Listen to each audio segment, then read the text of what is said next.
So good evening, everyone. Good evening sir. Good evening sir. Good evening good sir. Evening sir. So start करते हैं 9 chapter banking system.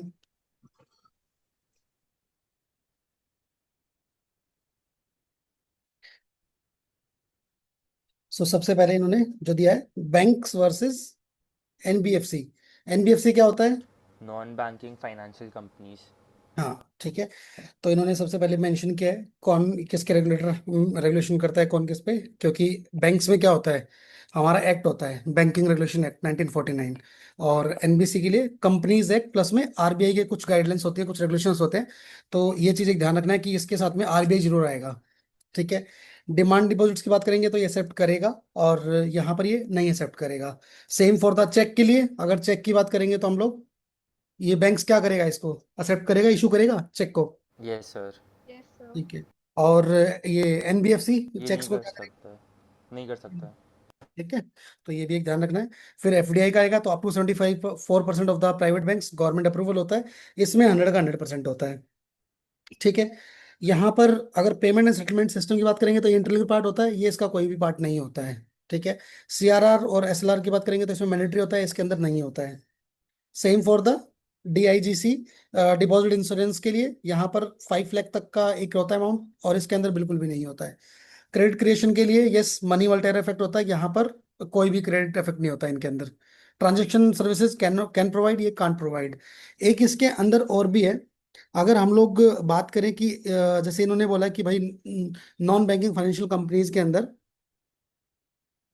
जो NBFC होता है, इसका कोई मेरे को बता पाएगा कि इसका मेन काम क्या होता है, फिर यहाँ पर क्या करता है ये?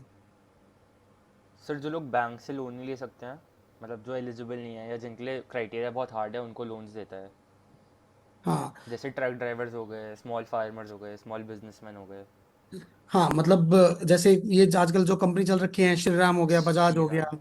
छोटी यस छोटी सर। जो कंपनी है, ये जो करती है, जो लोन देती है, क्रेडिट देती है, जो उस टाइप का, या कोई भी loan credit facilities investment services कुछ भी एसेट होता है, तो ये सब प्रोवाइड कर देते हैं छोटी छोटी कंपनीज, है ना। तो उसके लिए हम लोग एक बार थोड़ा देख सकते हैं इसको।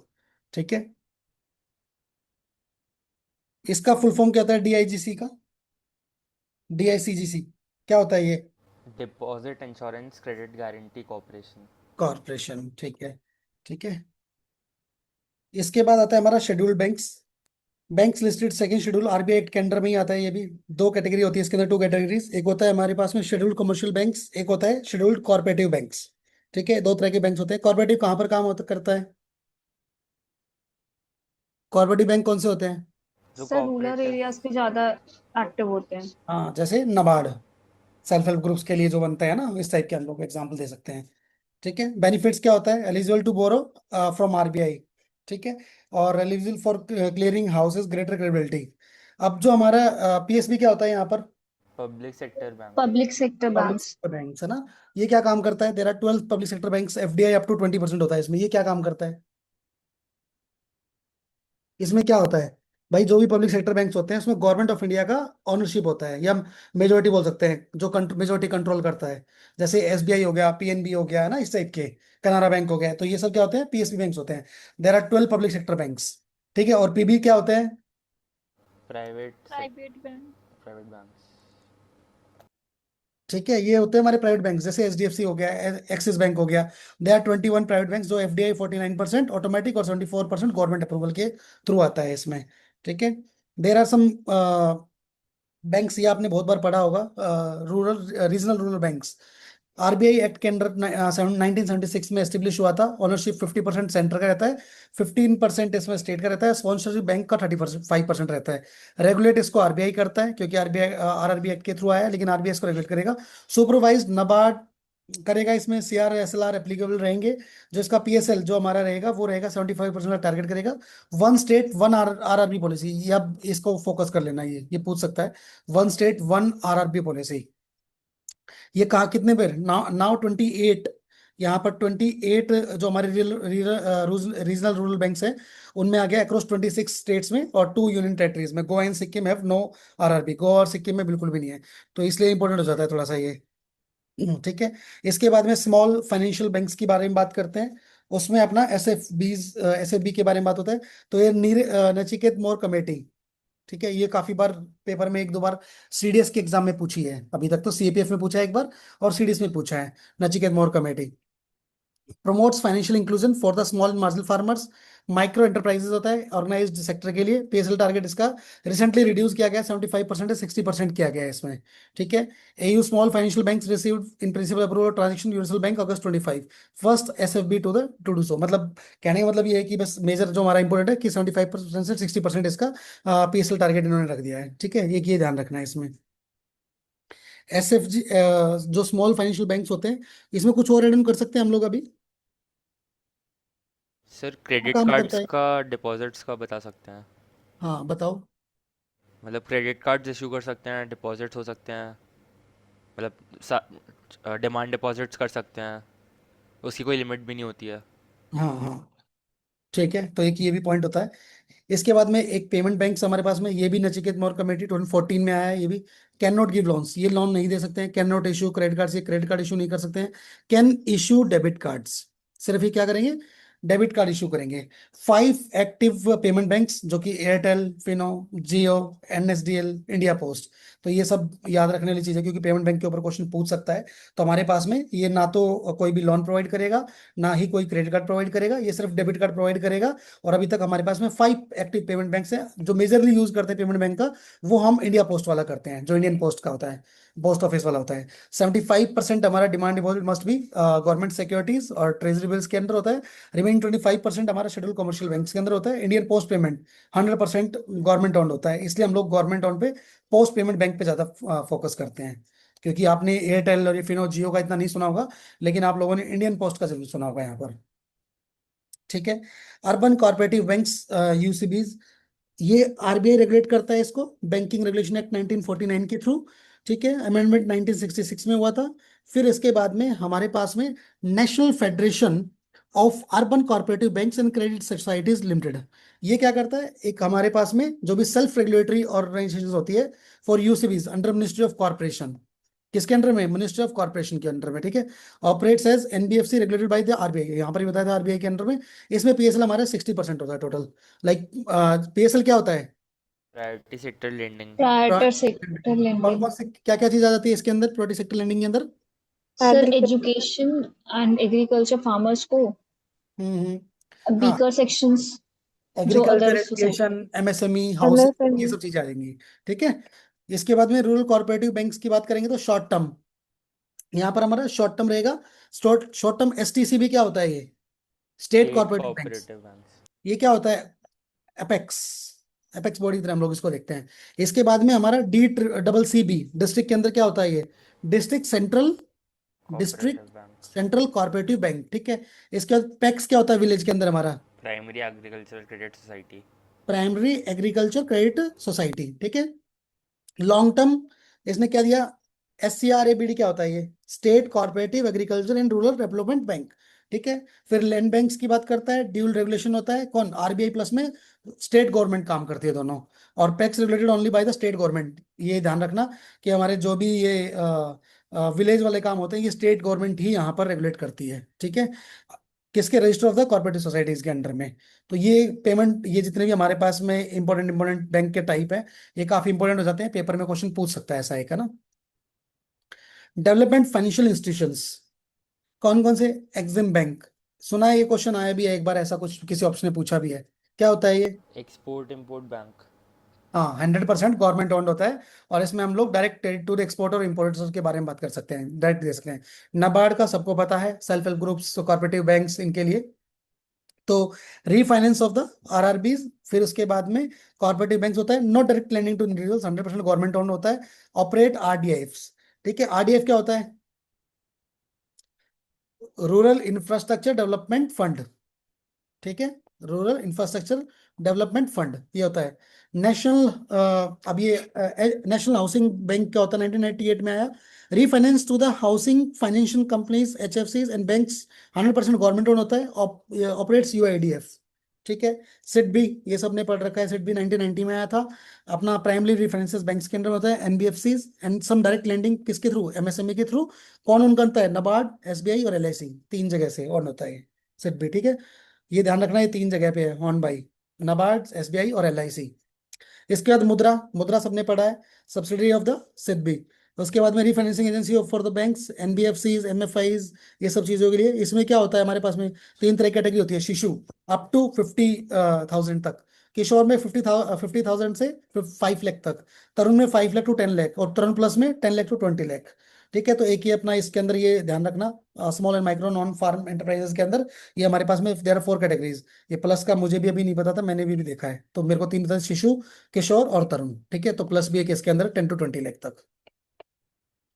नॉन परफॉर्मिंग एसेट्स, एनपीए क्या होता है हमारा, क्या होता है ये? सर जब फेलियर टू पे द लोन बैक, तो उस समय वो हमारा नॉन परफॉर्मिंग एसेट हो जाता है, जब कोई डिफॉल्ट कर जाता है पेमेंट करने पे। हाँ, ये एक तरह का लोन और एसेट की तरह हम लोग देखते हैं, लेकिन जिसमें कोई भी बोरोवर हमारा जो होता है वो रीपेमेंट करना बंद कर देता है। ठीक है, मतलब उसको हम लोग एक तरह से बोल सकते हैं बैड लोन भी बोल सकते हैं, बोल सकते हैं बैड लोन। Yes sir. ठीक है, तो यहाँ पर एनपीए क्या करता है, लोन वेयर प्रिंसिपल और interest over due beyond 90 days. ठीक है, ये भी याद रखना 90 डेज का कॉन्सेप्ट। स्ट्रेस्ड एसेट की बात करेंगे तो loan over due up to 90 days before becoming NPA. एक ये इसमें सरफेसी एक्ट आता है, ये क्या होता है, किसी को पता है? वैसे तो लिख रखा है इसमें, allow banks to recover loans by auctioning default asset without court intervention. मतलब उसका कोई भी एसेट जो होगा, जैसे प्रॉपर्टी हो गया, गाड़ी हो गया, कुछ भी हो गया, तो वो उसको ऑक्शन के थ्रू उसको बेच सकते हैं और अपना जो भी उसका रिकवर कर सकते हैं लोन का अमाउंट। ठीक है, फिर IBC 260 insolvency and bankruptcy code, ये क्या होता है, टाइम बाउंड रेजोल्यूशन होता है। मिनिमम डिफॉल्ट इसमें क्या होता है, ₹1 crore. NCLT for companies, NLP, DRT for individuals firms. यहाँ पर एनसीएलटी क्या है, जिसने इसमें पॉलिटी में पढ़ा होगा, एनसीएलटी क्या है, national sir company law tribunal. Law law appellate tribunal हाँ ठीक है, और एलएलपी क्या दे रखा है इन्होंने यहाँ पर, तो लिमिटेड लिमिटेड लाइबिलिटी पार्टनरशिप। हाँ limited liability partnership. And DRT depth recovery tribunal, हमारा एक जो अभी ये बन चुका है क्या, डेप्थ रिकवरी ट्रिब्यूनल हमारा बन चुका है क्या?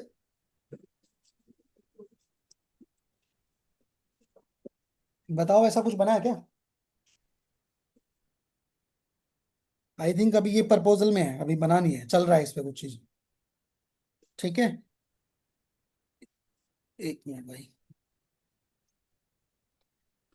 फिर उसके बाद में IAAI, insolvency and bankruptcy board of India. ये एक तरह की स्टेटरी बॉडी हमारे पास में, किसके, मिनिस्ट्री ऑफ कॉर्पोरेट अफेयर्स के अंडर में, regulates insolvency professional agencies, information utilities के बारे में बात करता है। ठीक है, इसके बाद में NARCL और IDRCL, ये बेड बैंक की तरह करते हैं। क्या होता है इसका फुल फॉर्म NARCL का, national asset reconstruction company limited. ठीक है, और इसके बाद में दिया है इन्होंने IDRCL, तो India depth resolution company limited. ये दो याद रखना है, पूछ सकता है, 2021 में आया था। NARCL acquires large NPS like 500 crore plus, इन्होंने एक्वायर किए यहाँ पर फ्रॉम बैंक्स, 51% पीएसबी बैंक्स और 49% पीबीबी बैंक्स, गवर्नमेंट बैंक से और फिर प्राइवेट बैंक से इन्होंने मेंशन किया है। फिर IRDSL manager results 49% PSB bank के और 51% पीबी बैंक के।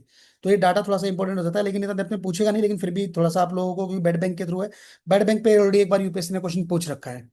ठीक है, इसके बाद में पीसी आता है हमारे पास, prompt corrective action. RBI framework to weak banks, for weak banks restrict securities introduce in 2002। इतना इंपॉर्टेंट नहीं है, लेकिन फिर भी देख लेंगे।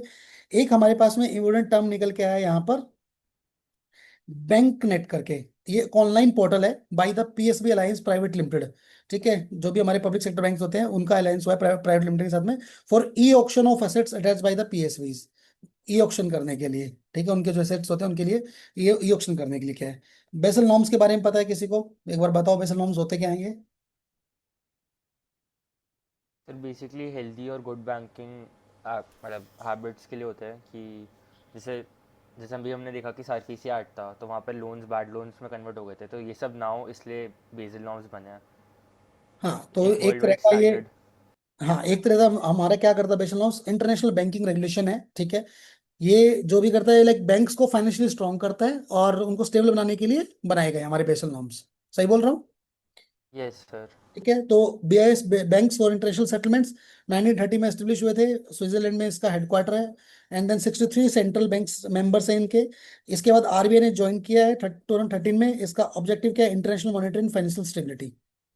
ठीक है, ये याद रखना कि आरबीआई ने कब ज्वाइन किया है, 2013 में ज्वाइन किया है, और ये एस्टेब्लिश हुआ था 1930 में। ठीक है, BCBs, Basel committees on banking supervision.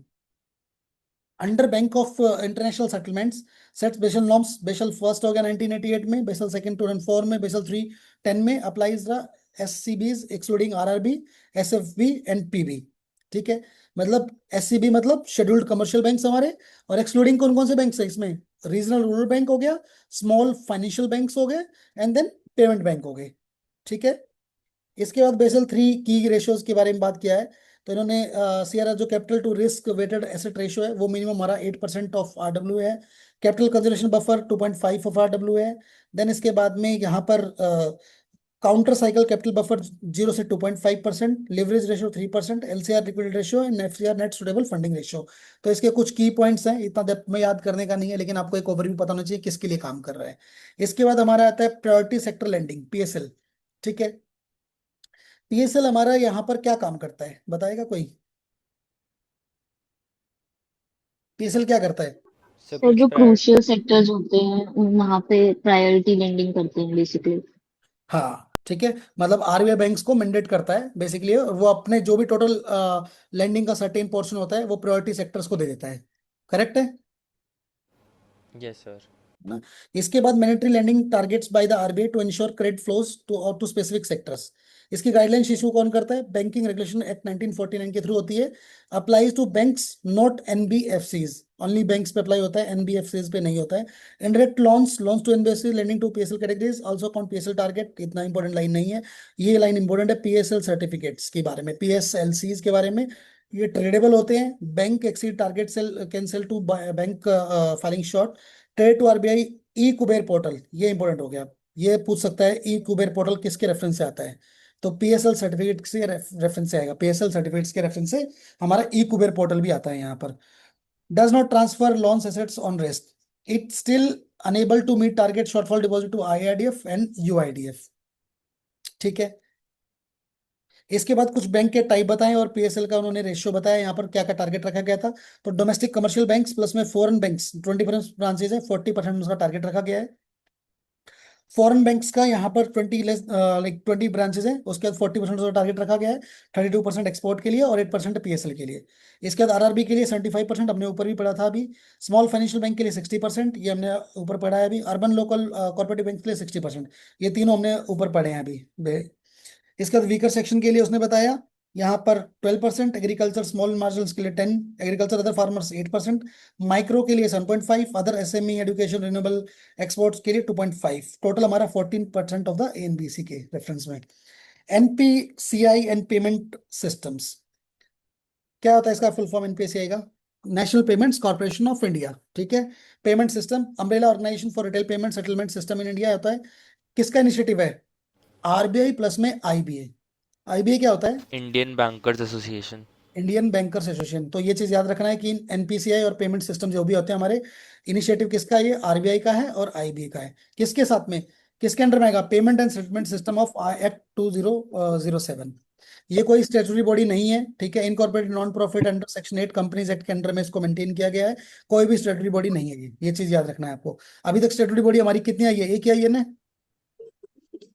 अभी ऊपर आपने पढ़ा था, कहाँ पढ़ा था स्टेचुटरी बॉडी का? इसी में कराया था मैंने, ये वाला।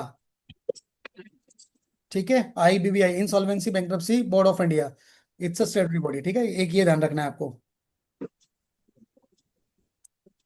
ठीक है, इसके बाद में हमारे कुछ जो भी हमारे ये national payments corporation of India होते हैं, इसके कुछ इनिशिएटिव्स हैं जो कि आजकल हम लोग यूज करते हैं। यूनिफाइड पेमेंट्स इंटरफेस, यूपीएससी ने क्वेश्चन पूछा है इसके ऊपर, यूपीआई के ऊपर भी। तो इसमें क्या है? Real time mobile interbank transfer, UPI 1 to 3 pay, feature phone, UPI lite, offline small payments.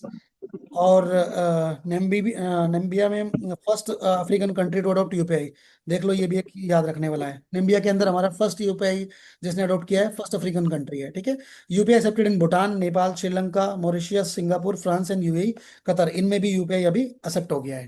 ठीक है, एनपीएसआई इंटरनेशनल एनआईपीएल के बारे में बात करेंगे तो यहाँ पर ये क्या है? होली ओन सब्सिडियरी ऑफ एनपीएसआई 2020 में promotes UPI in rupees globally, connects UPI universal postal union.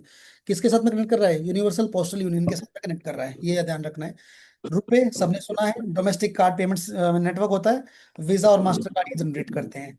IMPS immediate payment services 24/7 में इंस्टेंट इंटरबैंक ट्रांसफर, जो कि प्राइवेट इंस्टीट्यूशंस में होता है, वहां पर ये इसके थ्रू जाता है। भीम, Bharat interface to money, UPI payment based payment app. ये क्या होता है, इससे पहले फोन पे से पहले या यूपीआई से पहले सबसे पहले भीम ही आया था, ठीक है। उसके बाद एक आता है national automatic clearing house, bulk payment होता है, सब्सिडी, पेंशन, सैलरी, ये सब भी इसके थ्रू जाता है।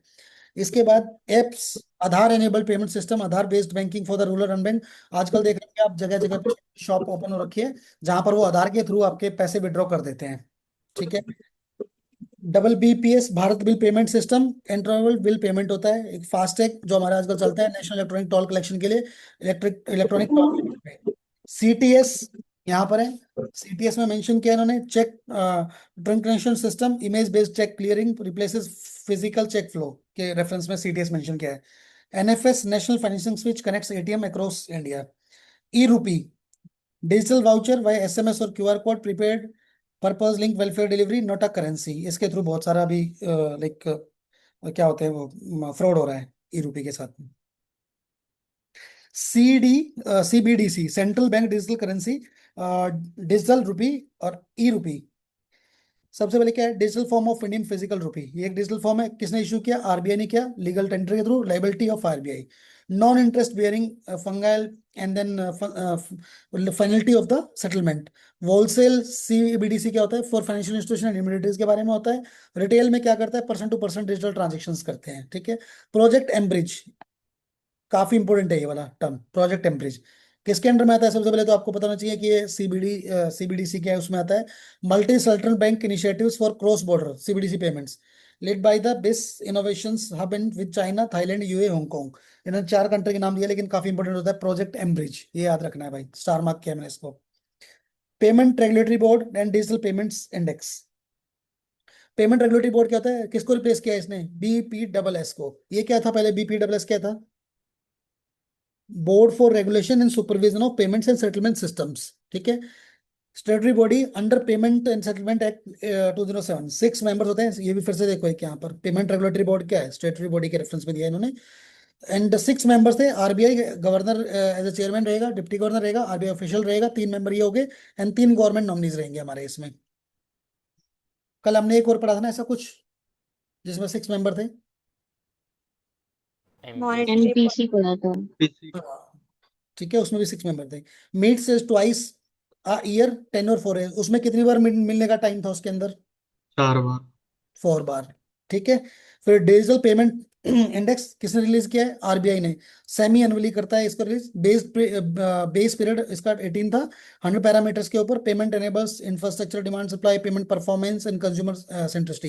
इतना इंपॉर्टेंट ये, लेकिन ये कौन रिलीज करता है, ये इंपॉर्टेंट, डिजिटल पेमेंट बैंक कौन रिलीज करता है, आरबीआई करता है। स्विफ्ट काफी इंपॉर्टेंट टर्म है ये भी। Secure messaging network, founded 1973, headquarter इसमें ला पे बेल्जियम में, कनेक्ट्स 11,000 प्लस इंस्टीट्यूशन इन 200 प्लस कंट्रीज के अंदर। डज नॉट ट्रांसफर मनी, ये ट्रांसफर मनी नहीं करता, ट्रांसफर इंस्ट्रक्शंस करता है ओनली, कोई भी पैसा वैसा ट्रांसफर नहीं करता, लेकिन इंस्ट्रक्शन ट्रांसफर करेगा। Become geopolitical tool, like Russia census 2022 के अंदर ब्रिक्स वर्किंग ऑल्टरनेटिव ब्रिक्स पे ये लेके आने के लिए सोच रहे हैं यहाँ पर, उस पर काम चल रहा है अभी। क्रेडिट वर्थिनेस मेजरमेंट, सीआईसी सबसे पहले पता होना चाहिए, क्रेडिट इंफॉर्मेशन कंपनीज होती है हमारी, ठीक है। ये मेजर क्या करता है, इंडिविजुअल्स, रेगुलेटेड कौन करता है, आरबीआई करेगा।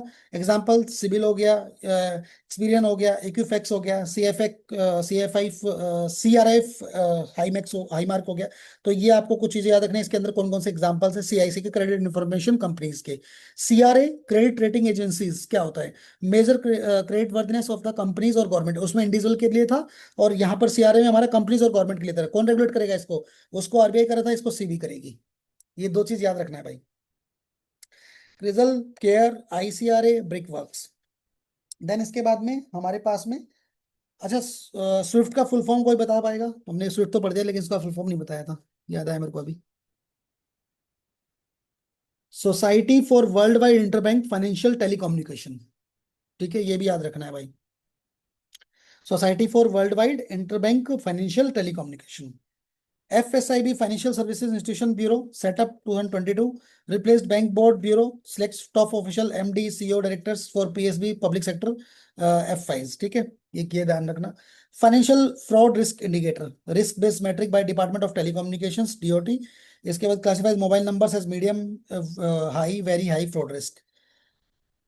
दो टर्म होती है हमारी, एक वोस्ट्रो एक नॉस्ट्रो, ये दोनों चीज याद होनी चाहिए आप लोगों को, ठीक है। नॉस्ट्रो अकाउंट क्या होता है, किसी को पता है, बताओ। सर जब फॉरेन कंट्री में हम अपना अकाउंट ओपन करते हैं तो उसको नॉस्ट्रो अकाउंट बोलते हैं, फॉरेन बैंक्स के साथ फॉरेन करेंसी डिनोमिनेशन में। हाँ, ठीक है। तो इसमें हमारे पास में क्या होता है कि एक डोमेस्टिक बैंक का अकाउंट होता है जो किसी फॉरेन बैंक में फॉरेन करेंसी को मेंटेन किया करते हैं, मतलब इस टाइप का बोल सकते हैं इसको, ठीक है। तो नॉस्ट्रो अकाउंट हो गया, our account with you Indian bank account in foreign bank in foreign currency. Sovereign wealth funds क्या होते हैं हमारे, स्टेट ओन इन्वेस्टमेंट फंड्स होते हैं। India does not have any at, ये इंडिया के लिए बिल्कुल भी नहीं, इंडिया में बिल्कुल भी नहीं है ये, ठीक है। तो ये फिल्म्स के लिए फोकस किया गए वर्ड्स हैं, इन पे फोकस करेंगे। यहाँ पर किसी को कोई डाउट? नेक्स्ट करें। Yes. यहाँ से क्वेश्चन बनते हैं भाई एक्सटर्नल सेक्टर से, क्योंकि काफी इंपॉर्टेंट टॉपिक है, बैलेंस ऑफ पेमेंट है, एफडीआई है, एफपीआई है, फॉरेक्स रिजर्व्स है ना। तो यहाँ से क्वेश्चन बनते हैं। सबसे पहले बैलेंस ऑफ पेमेंट होता क्या है, ये पता होना चाहिए, क्या होता है balance of payment.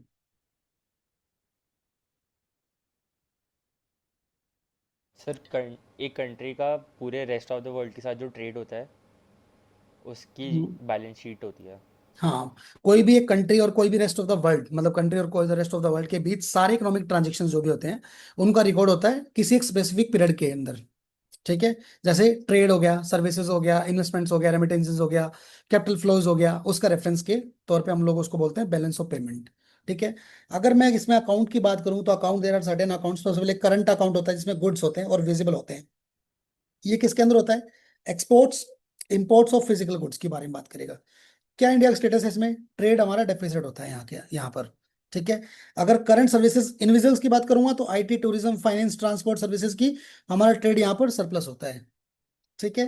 Current transfers की बात करेंगे, रेमिटेंस, गिफ्ट, डोनेशंस, जो भी हम लोग इसके कंपोनेंट्स मानते हैं, वहां पर भी हमारा सरप्लस होता है। इंडिया क्या है इसमें, टॉप ग्लोबल रेमिटेंस रिसीवर है यहाँ पर इंडिया, ठीक है। तो किसमें है, करंट ट्रांसफर्स में हम लोग टॉप हैं।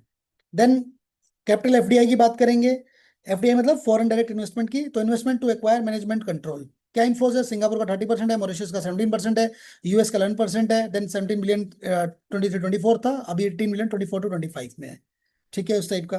कैपिटल एफबीआई, एफपीआई क्या होता है, Foreign portfolio. Foreign portfolio portfolio investment, investors. ठीक है, फॉरेन पोर्टफोलियो इन्वेस्टमेंट। तो investment in financial banks like stocks हो गया, बॉन्ड्स हो गया, और वोलेटाइल क्या, हॉट मनी, रेगुलेटेड कौन करता है, सेबी करता है इसको। फिर कैपिटल ईसीबी, ईसीबी क्या होता है, external external commercial commercial borrowing. Borrowings by the domestic private sector, ठीक है। मिनिमम मैच्योरिटी इसमें 3 इयर्स होती है। अब आता है थोड़ा सा इसका मेन पार्ट जो हम लोगों को, ओवरऑल बीओपी एनएलटी क्या होती है, करंट अकाउंट प्लस में कैपिटल अकाउंट प्लस में official reserve transaction equal to 0। ये एक थोड़ा सा फोकस करने वाला है, इसको ध्यान रख सकते हैं क्योंकि ऐसा क्वेश्चन बना सकता है वो। फिर net surplus, RBI absorb foreign currency, forex reserves go up.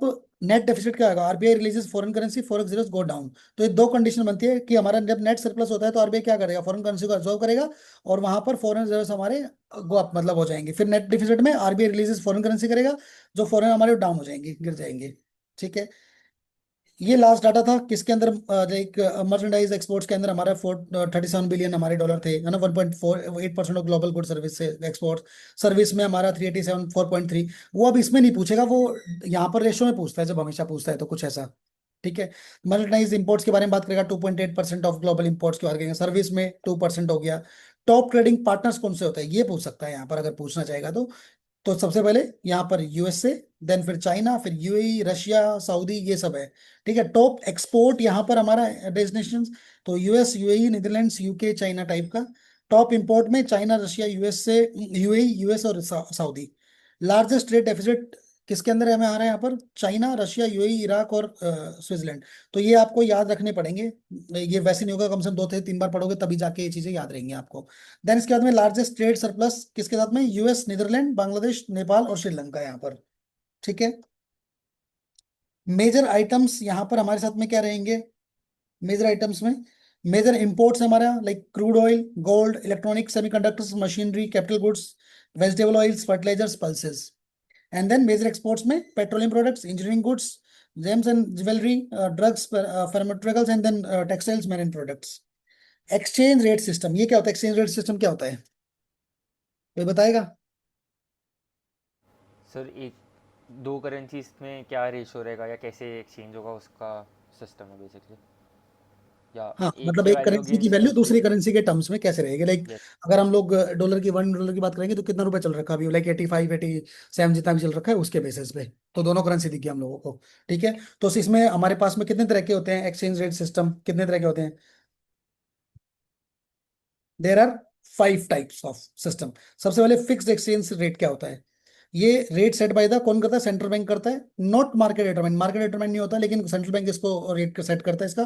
Provide stability but lacks of flexibility. यहाँ पर मतलब कहने का मतलब ये है इसका फिक्स्ड एक्सचेंज रेट का कि भाई गवर्नमेंट और सेंट्रल बैंक करेंसी की वैल्यू को फिक्स्ड रखता है अगेंस्ट अनदर करेंसी और गोल्ड। ठीक है, ये फिक्स्ड रेट करेगा। देन इसके बाद में फ्लेक्सिबल फ्लोटिंग रेट क्या होता है? ये फुल्ली मार्केट डिटरमाइंड रहता है, इसमें कोई भी सेंट्रल बैंक का इंटरवेंशन नहीं होगा। इसके अंदर क्या था? फिक्स के अंदर हमारा सेंट्रल बैंक किसको रेट को सेट करेगा, लेकिन फ्लेक्सिबल फ्लोटिंग रेट के अंदर कोई भी सेंट्रल बैंक का इंटरवेंशन नहीं रहेगा, ये फुल्ली मार्केट डिटरमाइंड रहेगा। थियोरेटिकल में बोले तो, रेयर इन प्रैक्टिस के अंदर आ रहा है, तो मार्केट डिमांड और सप्लाई से डिटरमाइन होता है बेसिकली ये। ठीक है, इसके बाद मैनेज्ड फ्लोट की बात करेंगे, तो उसमें क्या होता है? Market determined but central bank intervention. इसमें क्या होगा कि भाई मार्केट तो डिटरमाइन करेगा, लेकिन सेंट्रल बैंक भी इंटरवेंशन करेगा जब जब उसको जरूरत पड़ेगा। तो इंडिया फॉलोज दिस सिस्टम, हम लोग इसी को फॉलो फॉलो करते हैं, मैनेज फ्लोट को। ठीक है, अब इसी के अंदर एक आता है हमारा क्रॉलिंग पैग। ठीक है, ये क्या करता है? ये जनरली मिक्स्ड रेट करता है, मिक्स्ड रेट ग्रेजुअली एडजस्ट होता है, होता रहता है मतलब इसका। तो ये भी एक तरह का फिक्स रेट होता है, लेकिन ग्रेजुअली उसको एडजस्ट करता रहता है। ठीक है, तो उसको बोलते हैं हम क्रॉलिंग पैग। एक इसमें होता है peg exchange rate, pegged exchange rate. ठीक है, ये क्या करेगा, किसी को पता है इसमें? भाई सर करेंसी ये के, किसी करेंसी से वो वैल्यू फिक्स कर दी जाती है, पेग कर दी जाती है। हाँ हाँ गुड। तो ये किसी भी जो भी हमारी करेंसी होती है किसी मेजर करेंसी से लिंक्ड हो जाती है, लाइक हम लोग डॉलर पैक बोल सकते हैं इसको, है ना, उस टाइप का। तो दो तरह के, एक रोलिंग पैक भी होता है और एक पैक्ड एक्सचेंज रेट, ये दो चीज आपको याद रखनी है यहाँ पर। ठीक है, और मैं अगर इसमें थोड़ा सा अगर और भी अगर देखें इसके अंदर हम लोग, आप लोगों को डिवल्यूशन और डिप्रिसिएशन में पता है, और रिवल्यूशन और डिप्रिसिएशन में पता है कॉन्सेप्ट क्या होता है? अभी इसके अंदर आएगा वैसे तो रूपी अप्रिसिएशन, चलो पहले इसको देखते हैं फिर बताता हूँ उसमें। रूपी अप्रिसिएशन एंड डिप्रिसिएशन क्या होता है? अप्रिसिएशन का मतलब पता पढ़ के पता लग रहा है क्या होता है? रुपी सर स्ट्रॉन्ग रुपी स्ट्रांग और हो रही है अगेंस्ट डॉलर। भाई करेंसी वैल्यू बोलते इसको हम करेंसी वैल्यू राइजेस बोल सकते हैं। Yes sir. ठीक यस है, सर। डिप्रिसिएशन को करेंसी वैल्यू फॉल्स बोल सकते हैं, यहाँ पर गिर रहा है यहाँ पर बढ़ रहा है। ठीक है, क्या एक्सपोर्ट्स करते हैं? Less competitive expensive for the foreigners. ठीक है, मोर कम्पिटेटिव चीपर फॉर फॉरनर्स, इसके अंदर डिप्रिसिएशन के अंदर। इंपोर्ट्स चीपर होता है, इंपोर्ट इन्फ्लेशन फॉल्स यहाँ पर। एक्सपेंसिव होता है, इंपोर्ट इन्फ्लेशन राइजेस होता है। एक्सटर्नल डेब्ट में बर्डन डिक्रीजेज होगा, यहाँ पर बर्डन इंक्रीज होगा। करंट अकाउंट में कैड में वाइडन होगा यहाँ पर, लाइक डेफिसिट जो भी होगा हमारा करंट अकाउंट डेफिसिट जो भी होगा वाइडन होगा, और यहाँ पर नैरो होगा। एफपीआई जो रहेंगे वो attract inflows, like strong currency को अट्रैक्ट करेंगे, यहाँ पर ट्रिगर करेगा आउटफ्लोज को। कॉजेज क्या रह सकते हैं? Capital inflows, weak USD globally, lower US Fed rates, high imports इसके अंदर आएगा डिप्रिसिएशन के अंदर, capital outflows, inflation, strong USD, US federation Fed rising rates. तो ये हमारा अप्रिसिएशन डिप्रिसिएशन करेगा। लेकिन यहाँ पर अब मैं दो चीजों को और देख रहा हूँ, एक तो सबसे पहले डिवल्यूशन, डिवल्यूशन, और इसमें डिप्रिसिएशन, इन दोनों का क्या कॉन्सेप्ट बन सकता है? तो डीवैल्यूएशन तब हो सकता है जब मतलब जो सेंट्रल बैंक होता है वो इंटेंशनली वैल्यू रुपी की वैल्यू को गिरा दे, कि या तो एक्सपोर्ट्स को कॉम्पिटिटिव बनाने के लिए या फिर कोई और रीज़न की वजह से। हाँ, तो इसको गवर्नमेंट एक्शन बोल सकते हैं हम लोग डिवल्यूशन में। Yes sir. और इसमें क्या होता है? इसमें डिप्रिसिएशन में क्या होगा? इसमें क्या होता है? मार्केट ड्राइवन होती है, करेक्ट है। Yes sir. डिवल्यूशन में हम लोग क्या बोल सकते हैं? फिक्स्ड एक्सचेंज सिस्टम होगा, फिक्स्ड एक्सचेंज सिस्टम होगा। और डिप्रिसिएशन में क्या होगा हमारा? फ्लोटिंग। ठीक है, सेम फॉर द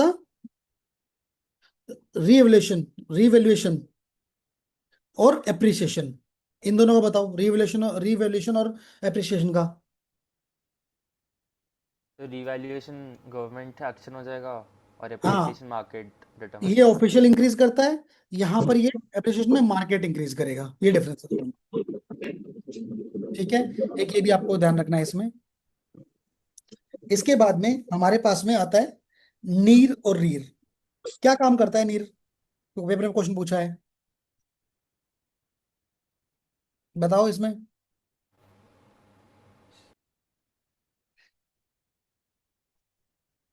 भाई कोई भी डोमेस्टिक करेंसी की वैल्यू को हम लोग मल्टीपल फॉरेन करेंसीज के अगेंस्ट मेजर करते हैं, उसको नीर बोल देते हैं हम लोग। सेम उसने weighted average of the rupee versus basket of trading partner currencies, increase NEER rupee appreciation होगा वहां पर। ठीक है, तो मतलब कोई भी हमारी डोमेस्टिक जो कंपनी है उसकी वैल्यू को मल्टीपल फॉरेन करेंसीज के साथ में, करेंसीज के अगेंस्ट में मेजर कर देते हैं, उसको हम लोग क्या बोलेंगे, नीर बोलेंगे। सेम इसका नीर को क्या बोलेंगे, जो भी नीर का जो इन्फ्लेशन होता है, नीर को इन्फ्लेशन और प्राइस लेवल डिफरेंसेस के अकॉर्डिंग एडजस्ट करता है, उसको रीर बोलेंगे। नीर के रेफरेंस में आएगा ये रीर। इसने बोला है NEER adjusted for inflation differential increase REER, और ट्रेड कंपटीशन हमारा यहाँ पर क्या हो जाएगा, वो गिर जाएगा। लाइक हमारा एक्सपोर्ट जो हो जाएगा वो लेस हो जाएगा यहाँ पर। ठीक है, ये दो चीज आपको बहुत ही ढंग से पढ़ना है, क्योंकि पेपर में क्वेश्चन पूछ रखा है। और जब क्वेश्चन पूछा था तो उसमें मतलब यही सेम चीजों पे क्वेश्चन पूछ रखा है। ठीक है, इसके बाद इंडियाज करेंसी कन्वर्टेबिलिटी। ये फुल्ली फुल्ली कन्वर्टेबल है किस पे, करंट अकाउंट पे, और not fully convertible on capital account. ये करंट अकाउंट पे सिर्फ लाइक कन्वर्टेबल है, कैपिटल अकाउंट पे नहीं होगी। अब थोड़ा इसको देखते हैं, ये होते क्या है जो इंडियाज करेंसी कन्वर्टेबिलिटी होती है, ये क्या होती है हमारी, किसको आइडिया है इसमें। भाई डोमेस्टिक करेंसी, कोई भी डोमेस्टिक करेंसी है उसको फ्रीली फॉरेन करेंसी में कन्वर्ट करने की एबिलिटी जिसमें होती है, वो किसमें होती है, इंडिया करेंसी कन्वर्टेबिलिटी के अंदर। ठीक है, ये दो तरह के हमने ने पूछा है कि भाई करंट अकाउंट के बारे में पूछा, कैपिटल अकाउंट के बारे में पूछा। तो जो करंट अकाउंट कन्वर्टेबिलिटी होती है वो क्या करता है, जो भी करंट अकाउंट ट्रांजेक्शन्स के लिए फ्री कंजर्वेशन अलाउड करेगा, लाइक ट्रेड हो गया, ट्रेड पेमेंट हो गया, टूरिज्म हो गया, एडुकेशन फीस हो गया, वो सब इसके अंदर आएगा। किसके अंदर, करंट अकाउंट कन्वर्टिबिलिटी के अंदर। इसमें फिर सेकंड आता है कैपिटल अकाउंट कन्वर्टिबिलिटी। ये क्या करता है, ये कैपिटल ट्रांजेक्शन के लिए फ्री वो करेगा, कंजर्वेशन करेगा।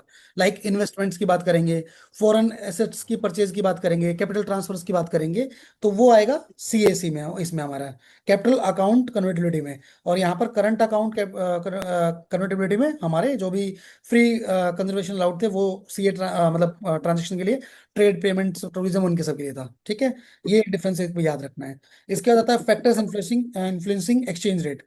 इन्फ्लेशन आपका नेगेटिव रहेगा, इंटरेस्ट रेट पॉजिटिव रहेगा, पब्लिक डेब्ट नेगेटिव रहेगा, पॉलिटिकल स्टेबिलिटी पॉजिटिव रहेगी, करंट अकाउंट एसेट नेगेटिव रहेगा यहाँ पर। ठीक है, ये हमने जो भी पढ़ा था डिवल्यूशन, डिवैल्यूशन और रिवैल्यूशन। तो यहाँ पर फोर्स डिक्रीज हो जाएगा domestic currency value by the central bank policy decision के लिए, यहाँ पर इंक्रीज होगा domestic currency bye the central bank के थ्रू।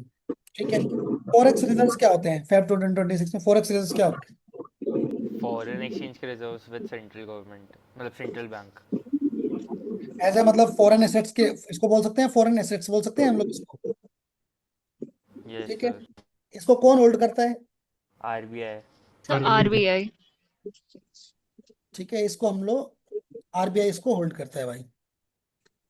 ठीक है, अब देखते हैं इसमें foreign currency assets 573 billion gold के अंदर ये। अब इतना सब याद करने का नीड नहीं है, लेकिन आपको ग्लोबल रैंक पता होना चाहिए कि फिफ्थ पे यहाँ पर हम है, China, Japan, Switzerland, Russia and India, fifth में हम लोग हैं। उससे पहले चाइना है, जापान है, स्विट्जरलैंड है, रशिया एंड इंडिया है। इंपोर्ट कवर कब होता है, 11 to 12 मंथ्स में होता है, लगभग 1 साल का टाइम लगता है इसके अंदर। ठीक है, एसडीआर क्या होता है, स्पेशल ड्राइंग राइट्स होते हैं हमारे। ठीक है, ये इंटरनेशनल रिजर्व एसेट्स होते हैं, इनको कौन वो करता है, आईएमएफ। आईएमएफ। ठीक है, monetary instruments credited with an IMF basket of USD euro. और ये क्या होता है, जीबीबी क्या होता है, ग्रेट ब्रिटेन पाउंड। पाउंड। ठीक है, फिर ये यहाँ पर जापान का आ गया, उसके बाद चाइना का आ गया। ठीक है, इसमें रिजर्व ट्रांचे पोजीशन भी आता है, इसमें quota contributed by India to IMF can be withdrawn any time without IMF conditions. तो एक ये भी हमारे पास में है कि quota contributed by the India to IMF, कभी विड्रॉ कर सकते हैं इसके अंदर, can be withdrawn any time without IMF condition, उसकी कंडीशन को बिना देखे हुए हम विड्रॉ कर सकते हैं। ठीक है, अब आता है FPI, foreign portfolio investment. FPI क्या होता है, foreign portfolio investment. Any idea?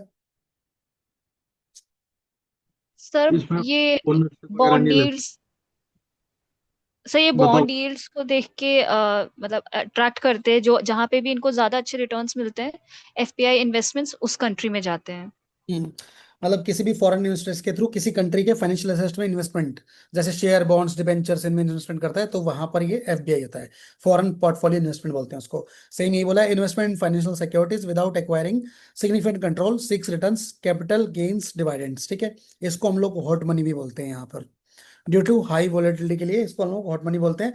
इसको रेगुलेट कौन करता है? SEBI. SEBI FPI regulation 2019 regulate करता है इसको, सेबी। भाई ये ध्यान रखना है। पोर्टफोलियो इन्वेस्टमेंट, पोर्टफोलियो इन्वेस्टमेंट किसको एफए कौन करेगा? सेबी। इन्वेस्टमेंट लिमिट्स की बात करेंगे, लिस्टेड इक्विटी शेयर्स कब तक? Up to 10%, government security 6%, SDL 2% और कॉर्पोरेट बैंक 15% करेगा। एक यहाँ पर फार फुल एक्सेसिबल रूट आया है, ये क्या है? क्या होता है फुल एक्सेसिबल रूट? कौन इसका, किसका मैकेनिज्म है ये? आरबीआई का। आरबीआई का मैकेनिज्म है। Non residents can invest in specified government securities without any investment limits. ठीक है भाई, कोई भी फॉरेन इन्वेस्टमेंट इन्वेस्टर्स को गवर्नमेंट सिक्योरिटीज में इन्वेस्टमेंट करवाने की फुल परमिशन होती है, किसी भी इन्वेस्टमेंट कैप्स के बगैर। कोई भी उसको रिक्वायरमेंट नहीं है वहां पर। ठीक है। Same for VRR, voluntary retention route के बारे में बात किया है। ये क्या होती है? ये तो आरबीआई मैकेनिज्म था, ये क्या होता है वीआरआर, वॉलेंट्री रिटेंशन रूट? ये हमारी आरबीआई स्कीम है एक। ठीक है, ये आरबीआई स्कीम है। FPI invest in depth market must hold for the defined minimum period. एक लिमिटेड समय के लिए हम लोग इसको बोल सकते हैं। ठीक है। एफडीआई, ये सबने पढ़ा होगा यहाँ पर। एफडीआई क्या होता है? एफडीआई बताओ भाई, अजय कहाँ पर है? Sir sir more than direct investment होता है किसी भी हाँ कंट्री की इकोनॉमी में, भले वो फैक्ट्री सेटअप करना हो या कोई सब्सिडरी बनाना हो, उसको एफडीआई बोलते हैं। और हाँ उसमें कंट्रोल और मैनेजमेंट का भी, मतलब वो भी करने का इंटेंशन होता है, सिर्फ प्रॉफिट कमाना नहीं होता है, मतलब भाई, मैनेजमेंट और कंट्रोल भी होता है। भाई कोई भी जब फॉरेन कंपनी इन्वेस्टर किसी दूसरे कंट्री में डायरेक्टली बिजनेस या फिर प्रोडक्टिव एसेट में इन्वेस्ट करता है, वो हम लोग उसको एफडीआई बोलते हैं। ठीक है।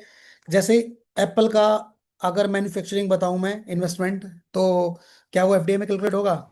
Yes sir. ठीक है। टोयोटा फैक्ट्री बना रखी है इंडिया के अंदर, क्या वो बनेगा उसमें एफडीआई के यस अंदर? सर। है ना? तो ये सब चीजें हमारी होती है एफडीआई में। तो क्या बोल रहा है? Investment to acquire 10% plus equity in listed company और any stake in unlisted company seeks management control. यहाँ पर नॉन डेप्ट क्रिएटिंग कैपिटल फ्लो की बात करेगा, किसके? Governed by the FDI policy 2020 and FEMA non डेप्ट इंस्ट्रूमेंट रूल्स। तो दो है यहाँ पर, एक तो एफडीआई पॉलिसी 2020 है और एक फेमा है। फेमा क्या होता है? Foreign exchange management act. ठीक है, फॉरेन एक्सचेंज मैनेजमेंट एक्ट होता है। इससे पहले वो क्या होता था? ये फेमा से पहले क्या होता था? इसको हम लोग फेरा बोलते थे पहले, फॉरेन एक्सचेंज रेगुलेशन एक्ट बोलते थे। अभी क्या आ गया यहाँ पर? मैनेजमेंट आ गया। तो कभी आपको कंफ्यूज करने के लिए वहां पर वो आर मेंशन कर दे, तो उस टाइम पे वो गलत होगा अब। ठीक है। फॉरेन एक्सचेंज यहाँ पर रेगुलेशन एक्ट नहीं है, अभी है फॉरेन एक्सचेंज मैनेजमेंट एक्ट है। तो एक ये ध्यान रखना है आपको। इसका प्राइमरी रेगुलेटर कौन है? DPIIT, ministry of commerce. Secondary कौन है? आरबीआई। फर्स्ट एक सा रेगुलेटर है डीपीआईआईटी और ministry of commerce. Two route होते हैं, एक ऑटोमेटिक होता है 90% प्लस ऑफ एफडीआई, और एक गवर्नमेंट अप्रूवल होता है। एफडीआई प्रोबेबिलिटी सेक्टर्स कौन से थे? इसमें कहाँ कहाँ पर ये प्रोबेबिलिटी है? जैसे लॉटरी हो गया, गैम्बलिंग हो गया, चीट फंड्स हो गया, निधि कंपनीज होगी। ठीक है। तंबाकू manufacturing, real estates, farm houses, atomic energy private on Shanti act के थ्रू, रेलवे ऑपरेशंस, इन सब में प्रोबेबिलिटेड है एफडीआई। ठीक है। इंश्योरेंस सेक्टर में 100% एफडीआई अलाउड रहती है, ये 2025 के बजट में मेंशन किया गया है। तो एक ये पॉइंट इंपॉर्टेंट हो जाएगा। अब देखो ब्राउनफील्ड और यहाँ पर ग्रीनफील्ड के बारे में बात किया। ब्राउनफील्ड हमने पता है investment in the existing projects के अंदर, और greenfield investment in the new projects. Question आया, देखो बार बार रिपीट हो रहा है आपके आंखों के सामने ये चीज। क्रॉस बॉर्डर इंटरबैंक अकाउंट्स के बारे में, नोस्ट्रो वोस्ट्रो, आपने अभी कौन सा पढ़ा था इससे पहले? थ्रो। हाँ, तो नोस्ट्रो में क्या होगा? Our account with you, Indian banks account in foreign banks in foreign currency. और वोस्ट्रो में our account with us, foreign banks account in Indian bank in INR. दोनों का अपोजिट है मतलब एक तरह से। इसके बाद हमारे पास में यहाँ पर balance of payments implication tables है।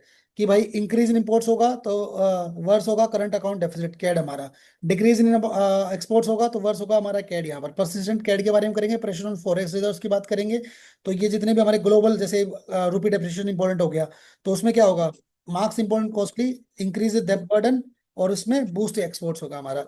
ग्लोबल ऑयल प्राइस राइज हो रहा है अभी, तो इंक्रीज इंपोर्ट बिल, और क्या होगा, कैड हमारा वर्स हो जाएगा वहां पर। ठीक है, इस टाइप के आपको थोड़ा पढ़ना है। Attract FDI, FPI, strengthen capital account को स्ट्रेंथ करना पड़ेगा, मजबूत करना पड़ेगा। Use forex reserves, short term stabilisation only यहाँ पर रहेगा। अगर यहाँ पर आप बात करें कि इंक्रीज इन एक्सपोर्ट्स की, तो फॉरेक्स को इनफ्लो को इंप्रूव करना पड़ेगा, जिसमें हमारा कैट क्या होगा, नैरो हो जाएगा वहां पर। ठीक है, करंट अकाउंट डेफिसिट की बात करेंगे तो भाई net outflow of the foreign currency, depletion of the forex reserves. तो इस सबको एक बार आप पढ़ोगे, इसमें कुछ इतना ज्यादा इंपॉर्टेंट नहीं है, लेकिन आपको इंक्रीज डिक्रीज वाली चीजें पता होनी चाहिए। ठीक है, same for the crude oil, ये इंपॉर्टेंट है हमारे लिए इस बार के लिए। तो वो रैंकिंग के बेसिस पे पूछ सकता है, क्योंकि किसी ने अगर, मैंने किसी भी स्टूडेंट को वो शेयर किया होगा जिसमें इकोनॉमिक सर्वे था, जो हाईलाइटेड वाला पार्ट था जिसके अंदर, तो ये सब चीजें ही वहां पर मार्क कर रखी हैं। ठीक है, तो क्रूड ऑयल रिजर्व की अगर बात करेंगे तो सबसे पहले कौन था यहाँ पर, Venezuela, Saudi Arabia, Iran, Canada and Iraq. Then producers की बात करेंगे तो USA, Saudi Arabia, Russia, Canada and China. Exporters की बात करेंगे तो Saudi Arabia, Russia, Canada, US, UAE. Importers China, EU, US, India और Japan. India crude oil facts क्या है भाई, इंडिया इंपोर्ट्स करता है 85% प्लस ऑफ ऑयल नीड्स यहाँ पर। ठीक है, सोर्स कहाँ कहाँ से है, Russia, Saudi, Iraq, UAE, US. ठीक है, ये हमारे क्या है यहाँ पर सोर्सेज हैं। Grades light, medium, heavy density, plus sweets और sulphur content. Most valuable light sweet, इन्होंने कुछ बात बोले, लिस्ट में हैवी सोर होता है। Benchmarks Brent, WTI, Dubai crude, Russia, URLs, Venezuela oil, heavy सोर। तो इन्होंने कुछ उसका कैटेगरी डिवाइड किया है, ये हम लोगों को इतना इंपॉर्टेंट नहीं है, लेकिन ये इंपॉर्टेंट है कि कहाँ पर हमारे सोर्सेज हैं।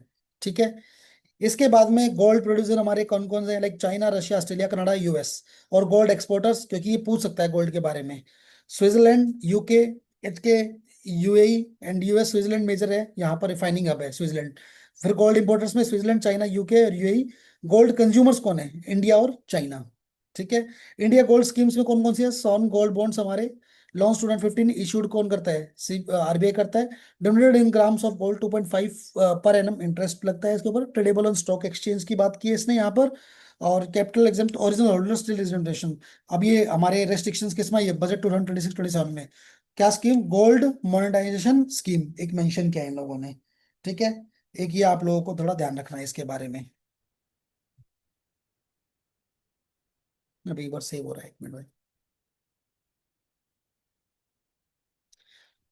ये प्रीलिम्स वाला पार्ट है, इसको आप लोगों को पढ़ना है। अभी हम लोग इकोनॉमिक इंस्टीट्यूशंस देखेंगे, क्योंकि ये स्ट्रेट फॉरवर्ड कुछ चीजें हैं जो आप लोगों को फटाफट याद करनी है। एक क्वेश्चन आता है ऐसा, यूपीएससी में देता है।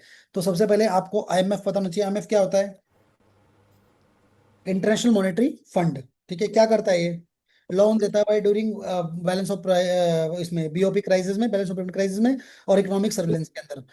44 में एस्टेब्लिश हुआ, हेडक्वार्टर इसका वॉशिंगटन डीसी में है। 191 मेंबर कंट्रीज है, इसका मेन क्या है, track currency rates and provide monetary assistance. India क्या है, मेंबर में आता है, प्लस 13 लार्जेस्ट कोटा होल्डर के अंदर है, 2.57% का। हेल्प इंडिया इन 19 क्राइसिस के अंदर इसने हेल्प किया था इंडिया, आईएमएफ। ठीक है, इसके बाद में हमारे पास में आता है वर्ल्ड बैंक, आईआरबीडी। आईआरबीडी क्या होता है, international bank for reconstruction and development. 1944 में एस्टेब्लिशमेंट हुआ, यहाँ पर इसका वाशिंगटन डीसी में इसका हेडक्वार्टर है। Lends to middle income countries, part of world bank group. ठीक है, मिडिल इनकम कंट्रीज का मतलब क्या, मार्केट बैंक लोन्स की बात कर रहा है। आईडीए, आईडी क्या है, इंटरनेशनल डेवलपमेंट एसोसिएशन, 1944 में हुआ। इसका भी हेडक्वार्टर वाशिंगटन डीसी के अंदर है। वर्ल्ड बैंक का ही एक तरह से मान सकते हैं ग्रुप है। Provides assistance to poor and undeveloped countries, like poorest countries को जो भी कंसेशनल लोन्स और ग्रांट्स होते हैं वो प्रोवाइड करता है। Then IFC, international finance corporation की बात करेगा, it's a part of world bank. यहाँ पर भी वर्ल्ड बैंक का पार्ट है, 1956 में एस्टेब्लिश हुआ था वाशिंगटन डीसी के अंदर। World bank works for profit by lending private institutions. ठीक है, ठीक है, अगेन वर्ल्ड बैंक का पार्ट है। ठीक है, मल्टीलेटरल इन्वेस्टमेंट गारंटी एजेंसी इसका फुल फॉर्म रहेगा। 1988 में एस्टेब्लिश हुआ था वाशिंगटन डीसी के अंदर। World bank group enables investments in developing countries, investment guarantees की बात करता है। आईसी आईएससी आईसीएसआईडी, ये क्या होता है, इसका फुल फॉर्म पता है किसी को, international centre for settlement of investment disputes, कहाँ पर? वर्ल्ड बैंक का ही एक तरह का पार्ट है, 1966 में एस्टेब्लिश हुआ था, वाशिंगटन डीसी में इसका हेडक्वार्टर है, वर्ल्ड बैंक ग्रुप है। Resolve disputes related to investments, India is not part of ICD, क्या पार्ट नहीं है, ये ध्यान रखना भाई इसका। WTO वेल नोन, सबको पता है, हर बार इसको पढ़ते हैं मेंस के लिए हम लोग। तो क्या करता है, वर्ल्ड ट्रेड ऑर्गेनाइजेशन हमारी, तो ग्लोबल ट्रेड रूल्स रेगुलेट करना इसका काम है। 1955 में एस्टेब्लिश हुआ, जिनेवा स्विट्जरलैंड के अंदर इसका हेडक्वार्टर है। Only organisation dealing with international trade rules, सिर्फ एक ऑर्गेनाइजेशन जो ट्रेड रूल्स के लिए बात करती है। रिप्लेस्ड गेट, ये एक मर्केश एग्रीमेंट हुआ था, उसको रिप्लेस किया। Highest body ministerial conference every 2 years में होती है। NDB ब्रिक्स बैंक, ठीक है। न्यू न्यू डेवलपमेंट बैंक की बात कर रहा है, 2014 में एस्टेब्लिश हुआ संघाई चाइना के अंदर, फाउंडेड 6 ब्रिक्स समिट में इसको ले गए। Brazil, Fortaleza and all members equal voting right, सबका इक्वल राइट्स है। इंफ्रास्ट्रक्चर एंड सस्टेनेबल डेवलपमेंट की बात पे काम करते हैं लोग, ठीक है। ब्रिक्स में कौन कौन सी कंट्रीज है? ये Brazil, Russia, India, China and south Africa, ठीक है। AIB Asian infrastructure investment bank 2015 में स्टार्ट हुआ, ऑपरेशन 2016 से करना स्टार्ट हुआ। अब एस्टेब्लिशमेंट का 2015 में हुआ है, लेकिन ऑपरेशनलाइज 2016 में हुआ है। बीजिंग चाइना में इसका हेडक्वार्टर है। फोकस करता है एशिया इंफ्रास्ट्रक्चर के ऊपर। Loans beyond Asia, China largest stake holder है, इंडिया सेकंड लार्जेस्ट है, ये ध्यान रखना। चाइना फर्स्ट पे है एशियन इसमें इसके अंदर एशियन इंफ्रास्ट्रक्चर डेवलपमेंट बैंक के अंदर, इन्वेस्टमेंट बैंक के अंदर। तो सेकंड हमारा इंडिया है। ADB एशियन डेवलपमेंट बैंक की बात करेंगे, 1966 में है। यहाँ पर मेट्रोनेली और फिलीपींस की बात किया है, मैंडलोइंग के बारे में, और जापान सबसे ऊपर, फिर USA, फिर चाइना, फिर इंडिया। इंफ्रा, हेल्थ और क्लाइमेट पे फोकस करते हैं बेसिकली। किस पे? इकोनॉमिक, सोशल डेवलपमेंट, किसमें? इसमें एशिया पैसिफिक के अंदर, उसमें बात करते हैं। IMF के कुछ इंपॉर्टेंट रिपोर्ट्स है जो पब्लिश हुई है, ट्वाइस ईयर में पब्लिश होती है ये। वर्ल्ड इकोनॉमिक आउटलुक, एक बार यूपीएससी ने पूछा है इसके ऊपर क्वेश्चन, ठीक है। Forecast GDP growth and inflation globally, यहाँ पर। फिर आता है ग्लोबल फाइनेंशियल स्टेबिलिटी रिपोर्ट, ये फाइनेंशियल सिस्टम स्टेबिलिटी और मार्केट कंडीशन के लिए आती है। फिर फिजिकल मॉनिटर के लिए आती है, ये आती है estimate physical deficit, global death projection के लिए ये रिपोर्ट आती है। इसके बाद WTO के कुछ आते हैं। WTO इंपोर्टेंट हमारे लिए, हम लोग मेंस में ही पढ़ते हैं इसको।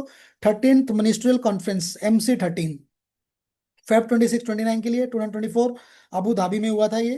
UAE Comoros and Timor Leste acceded by WTO opening day, ठीक है। अभी ये भी याद रखने का, क्योंकि करंट अफेयर के अंदर हो रखा है, तो 24 में होता है, लेकिन फिर भी याद रखना है। डी मिनिमिस लिमिट, फिर उसमें अप टू, यहाँ पर मेंशन इसने क्या किया है, WTO allows domestic subsidies without considering them trade disorderly, ठीक है। एग्रीमेंट ऑन एग्रीकल्चर की बात कर रहा है। डेवलप्ड कंट्रीज सब्सिडी कैप होती है 5% का, डेवलपिंग कंट्रीज का 10% का दे रखा है इन्होंने यहाँ पर। ये इंपॉर्टेंट है इस बार के लिए, पीस क्लॉज बाली के अंदर था, ये इंपॉर्टेंट हो सकता है।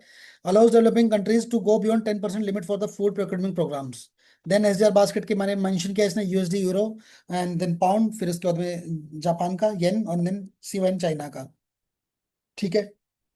ये प्लेम्स के लिए अपना भाई, इसको एक बार देखना। 13 लार्जेस्ट कोटा यहाँ पर मेंशन कर रखा है, और एवरी 2 इयर्स का इन्होंने मेंशन किया है। ADB के अंदर फर्स्ट पे अपना कौन है? ये US, फिर इसमें सेकंड पे चाइना, थर्ड पे इंडिया। अभी not China as a top scale holder, ये ध्यान रखना। उसमें हमने बताया था कि ये लेटेस्ट अपडेट हुआ है फिर यहाँ पर, ठीक है। अभी इंडिया कौन से नंबर पे आ गया? 3rd नंबर पे आ गया, हमने पढ़ा था ना यहाँ पर, ये रहा, ठीक है। तो इसमें एक ये ध्यान रखना भाई अपना, जापान फर्स्ट पे आ गया है अभी। यहां से अभी तो क्वेश्चन नहीं पूछ रहा है, लेकिन मोस्ट प्रोबेबली क्वेश्चन इन्होंने बार बार पूछा है इस एरिया से।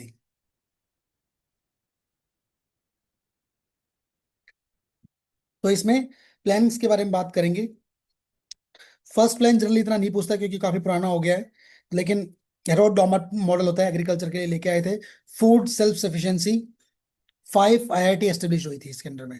सेकंड हमारा 1946-61 आया, यहाँ पर भी हैवी इंडस्ट्री और सोशलिस्ट पैटर्न के लिए लेके आए थे। 5 steel mills, Bhilai, Durgapur, Rourkela, hydraulic plants, और HL 4.3% का यहाँ पर ग्रोथ हुआ था। थर्ड हमारा 61-66 से ये गेटगिल योजना थी, सेल्फ रिलायंट इकोनॉमी के लिए। लेकिन यहाँ पर 2 वॉर हो गई थी, चाइना और पाकिस्तान वॉर हो गया था, तो पंचायत इलेक्शन फर्स्ट टाइम यहाँ पर हुए थे। ये देख सकते हैं कि भाई किस में first time, third tier system में, थर्ड 5 ईयर प्लान में हमारा फर्स्ट टाइम पंचायत इलेक्शन हुए थे यहाँ पर, ठीक है। एक होता है प्लान हॉलीडे, ये स्टेट जो पेपर होते हैं वहां पर बहुत सारे क्वेश्चन, 2-2-3 क्वेश्चन पूछ लेता है। 1966-69 में एनुअल प्लान था, ग्रीन रिवोल्यूशन आया था यहाँ पर एग्रीकल्चर प्रोडक्टिव बूस्ट करने के लिए। फोर्थ प्लान में 69-74 में growth with stability self reliance के लिए गरीबी हटाओ ये नारा आया था। 14 बैंक्स नेशनलाइज्ड हुए थे। बांग्लादेश लिबरेशन 1971 के लिए बात हुई थी। Target 5.7 to actual 3.3%। फिफ्थ हमारा प्लान जो रहता है ये धार प्लान के अंदर आया था, पॉवर्टी रिमूवल के लिए बात हुई थी, सेल्फ रिलायंस के लिए। फर्स्ट नेशनल हाईवे यहाँ पर सिस्टम इंट्रोड्यूस हुआ था। 85 में सिक्स आया था हमारा, जिसमें पॉवर्टी रिडक्शन के बारे में बात हुई है, टेक्नोलॉजिकल सेल्फ रिलायंस की बात हुई। सेल्फ रिलायंस तो हर जगह पे ही आ रहा है।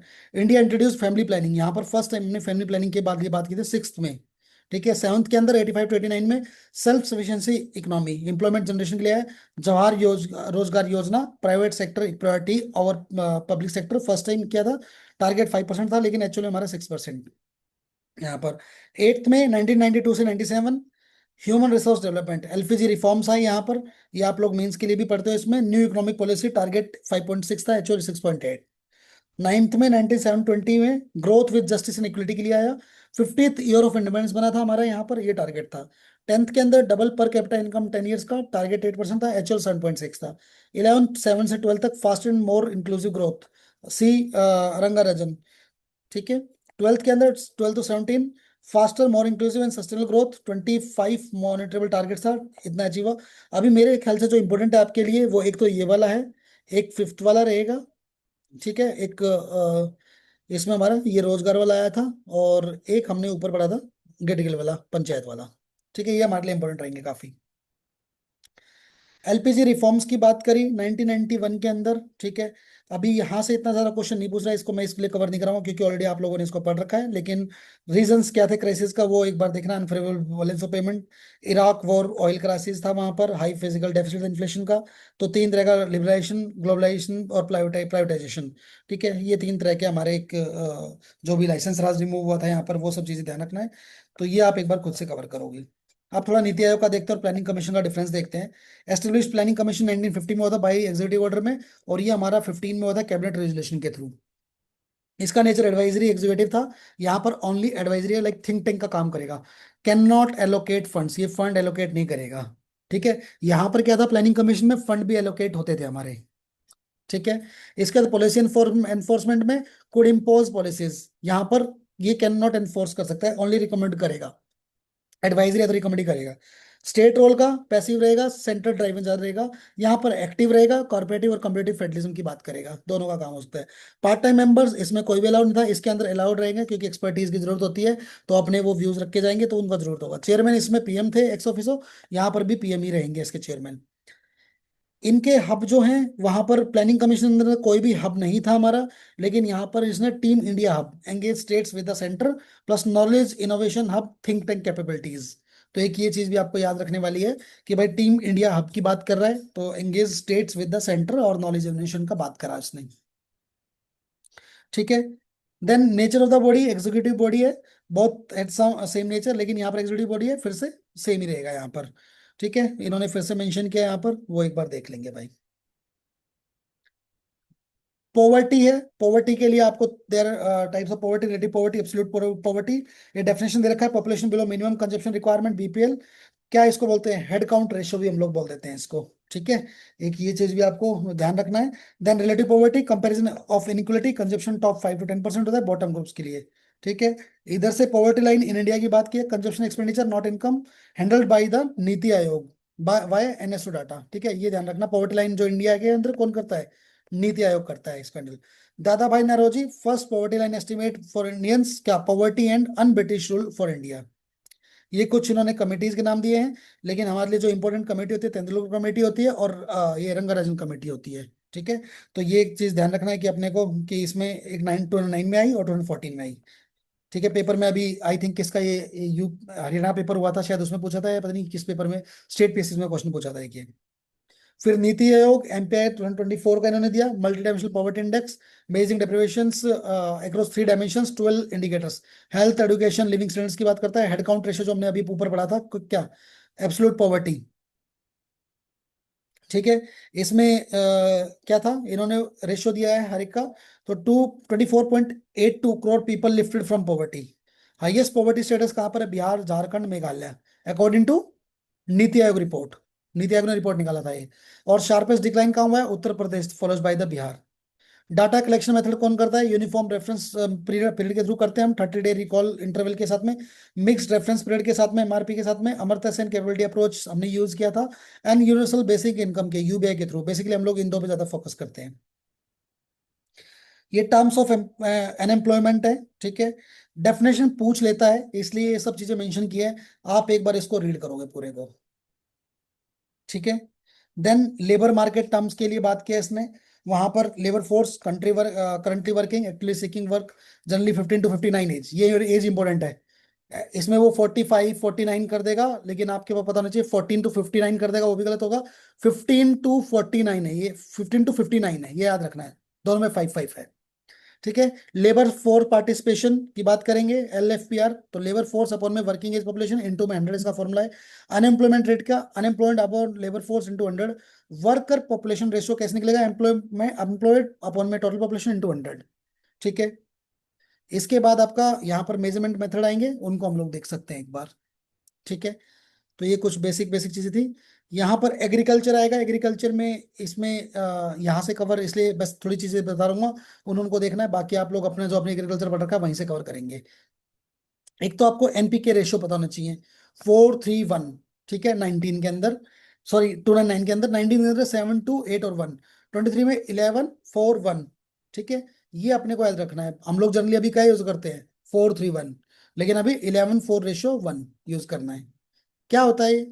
Urea, then phosphate, and then यहाँ पर पोटाश, ठीक है, इसका रेशियो। देन यूरिया 20% डिपेंडेंस है हम लोग। डिटोरेट लिखा हुआ है हम्म कि ये डिटोरेट हो रहा है, हम्म तो ऐसा थोड़ी कि हमें 11:4:1 यूज करना है। नहीं, मैं बता रहा हूँ पेपर में अगर मेंस में कभी यूज करोगे तो इसके लिए बता रहा हूँ मैं आपको अच्छा डाटा। ठीक है। हाँ हाँ, क्योंकि अभी तक हम लोग यही वाला यूज कर। आइडियली जो होता है वो 4:3:1 है, बट अभी हमारा 12 मतलब लाइक वही 11:4:1 यूज हो रहा है। बट जो हाँ आइडियली हमें यूज करना चाहिए वो 4:3:1 है, हम लोग ज्यादा यूज करते हैं। हाँ, ज्यादा यूज करते हैं, लेकिन पेपर में जब आता है तो वो हम लोग अभी इसको बता देते हैं कि भाई इसको इतना यूज, लेकिन हम यूज की बात नहीं करते। हम लोग जो चैलेंजेस लिखते हैं उसमें भी ये डाटा मेंशन कर देते हैं, ठीक है। तो चैलेंजेस में जब आप लिखते हो तो वहां पर ये सब चीजें लिखो कि इतना हम लोग यूज कर रहे हैं, तो ये रेशो आप मेंशन करना। ये आप वे फॉर के तौर पे यूज कर सकते हो कि भाई इतना यूज कर सकते हैं, वैसे वाला, ठीक है। यूरिया सब्सिडी की बात करेंगे, सब स्टेचुरी प्राइस कंट्रोल होता है, इसमें फिक्स होता है हमारा, जो गवर्नमेंट फिक्स करता है MRP वो सब। तो इस पे एक बार देखेंगे। न्यूट्रिएंट बेस्ड सब्सिडी के लिए बात कर रखी है यहाँ पर, इसमें हमारे पास में ये सब चीजें रहेंगी।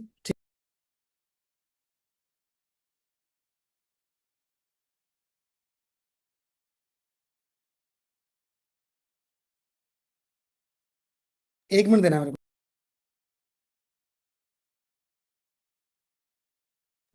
हाँ, एक हमारे पास में सॉइल हेल्थ कार्ड यहाँ पर 2015 में लॉन्च हुआ था। ये क्या है? Ministry of agriculture and farmer welfare. Farmer welfare, ठीक है। मर्ज अंडर, ये क्या है?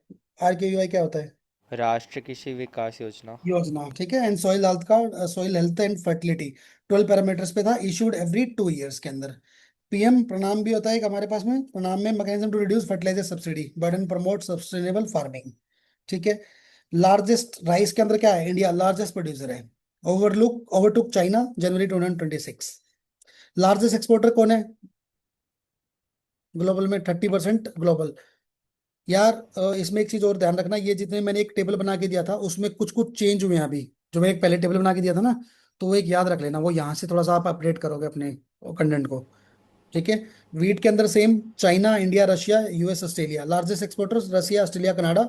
टॉप स्टेट कौन इंडिया में? UP, MP, Punjab. Same for the pulses के बारे में बात करेंगे, तो यहाँ पर टॉप प्रोड्यूसर MP। ये भी क्वेश्चन पूछा था एक अभी पेपर के अंदर, लेटेस्ट पेपर के अंदर। MP, फिर महाराष्ट्र, फिर यहाँ राजस्थान, UP, और यहाँ पर KN कर्नाटका। कर्नाटका, ठीक है। India largest producer, consumer and importer. Canada largest exporter है। मिशन फॉर आत्मनिर्भर भारत इन पल्सेस, बजट 2025 और 26 के अंदर आया है। वेजिटेबल ऑयल्स का मेंशन किया है, तो India largest importer of the palm oil, ठीक है। इंडोनेशिया और दूसरा कंट्री मैंने कौन सा बताया था लार्जेस्ट एक्सपोर्टर? इसके साथ में एक और कंट्री बताया था पहले जब हम लोगों ने कवर किया था टॉपिक ये, सर मलेशिया शायद। मलेशिया। इंडोनेशिया और Malaysia largest exporter of palm oil, ठीक है। वहां पर शुगर में largest producer Brazil, India. Largest exporter Brazil, Thailand, India. T के अंदर चाइना, इंडिया, केनिया, एक्सपोर्टर्स में China, India, Kenya, Sri Lanka, and tea board under ministry of commerce. Tea board के ऊपर एक क्वेश्चन पूछ सकता है। हमने कॉफी के बारे में पढ़ा था ना अभी लेटेस्ट में कुछ दिन पहले। Yes sir. तो कॉफी में यहाँ पर अरेबिका और रोबस्टा। कौन सी कॉफी के बारे में पढ़ा था हमने लेटेस्ट अभी जो पढ़ा था लास्ट? अरावता वैली, मोदी जी ने अरावता मोदी जी ने किसका नाम स्पीसीज लिया? थी। एक मन की बात में मोदी जी ने किया था ना, किसका क्या है वो?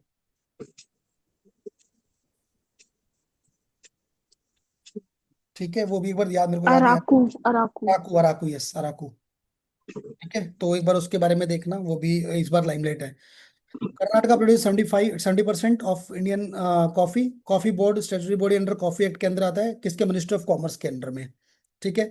कॉटन इंडिया का क्या है? लार्जेस्ट कॉटन प्रोड्यूसिंग कंट्री है। यूएस का लार्जेस्ट एक्सपोर्टर है वहां पर।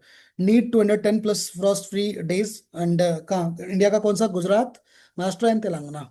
सिल्क में प्रोड्यूसर कौन है? चाइना है, फिर इंडिया है। वेराइटीज के अंदर मलबेरी हम लोग यूज करते हैं, 90% होता है इंडिया सिल्क होता है, मलबेरी। ठीक है। फिर ये इसका तसार, एराई, ये सब इसके टाइप्स हैं। मगा सिल्क बोर्ड का है, इसका मिनिस्ट्री ऑफ टेक्सटाइल्स के अंडर में है। जूट में इंडिया प्रोड्यूसर, बांग्लादेश, इंडिया और बांग्लादेश, फिर exporter Bangladesh, India. Jute packaging materials act 1997 के थ्रू आएगा। 100% food grains plus 20% sugar in jute bags. Jute bag किसके अंडर में आता है? मिनिस्ट्री ऑफ टेक्सटाइल्स के अंडर में।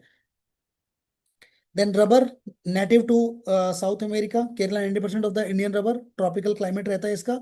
Rubber board ministry of commerce के अंडर में। ये टेक्सटाइल के अंडर में थे सारे, यहाँ पर ये मिनिस्ट्री ऑफ कॉमर्स के अंडर में है। फिर स्पाइसेस किसके अंडर में? इंडिया वर्ल्ड लार्जेस्ट प्रोड्यूसर है। Consumer and exporter, chilli, cumin, turmeric और ginger. Under 76% production. MP, Rajasthan, Gujarat, Andhra Pradesh, Telangana, Karnataka. ठीक है। फिर ये इसका टर्मरिक का दिया है इसने। मखाना, ये इस बार इंपॉर्टेंट है, मखाना पूछ सकता है भाई। Ferox water lily family. Foxnut, lotus seed. Bihar 90% of India production. India 90% of world makhana exports, GI tag मिला है इसको। मिथिला मखाना 2022 में। और मखाना बोर्ड अनाउंस बजट 2025-26। ये काफी इंपॉर्टेंट है मखाना इस बार, काफी बार बात भी हुई इसके ऊपर। तंबाकू का पता ही है सब लोगों को, लार्जेस्ट प्रोड्यूसर इसमें introduce in India by Portuguese ने इंट्रोड्यूस किया था। इंडिया और चाइना, चाइना इंडिया, फिर इंडिया के स्टेट्स में गुजरात, आंध्र प्रदेश। तंबाकू बोर्ड मिनिस्ट्री ऑफ कॉमर्स के अंडर में है।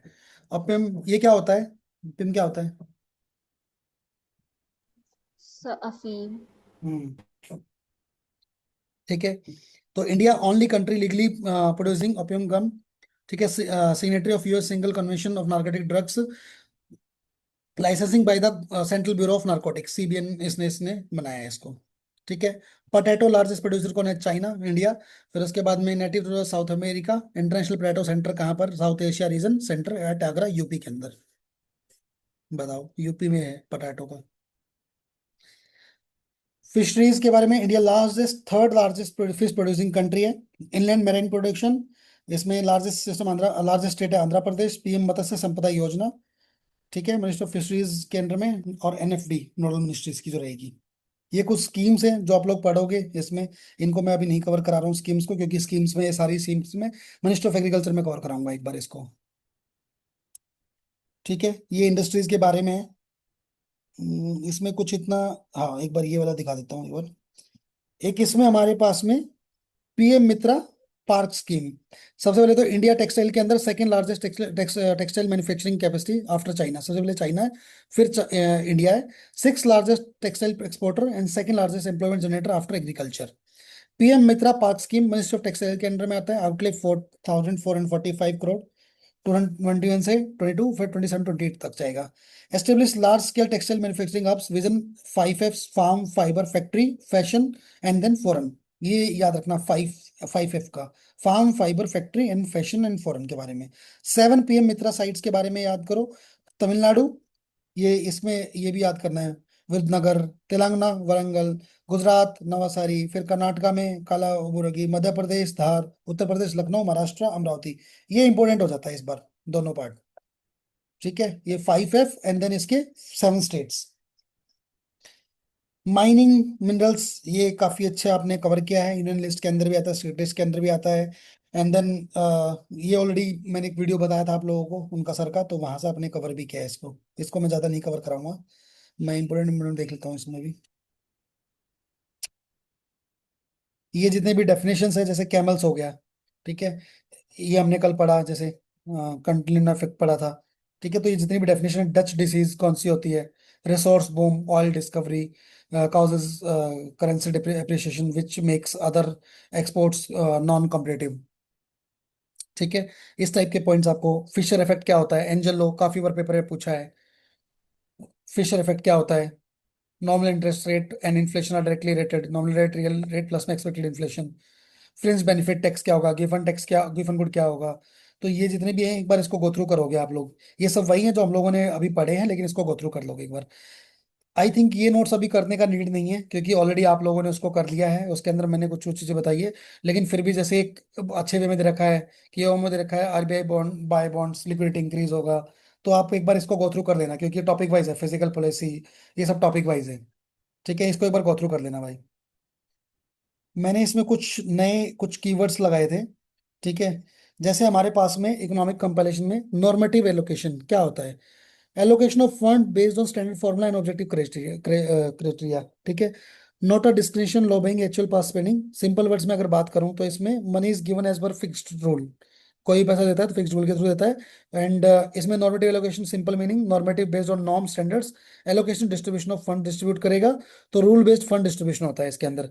तो यहाँ पर आउटकम बजटिंग के बारे में आपने पढ़ा होगा, एंड रिजल्ट्स और इम्पैक्ट्स ऑफ स्पेंडिंग के ऊपर बात करता है, फोकस करता है। Measure improvement social economic and environmental conditions को मेजर करेगा, उसको इंप्रूव करने के लिए।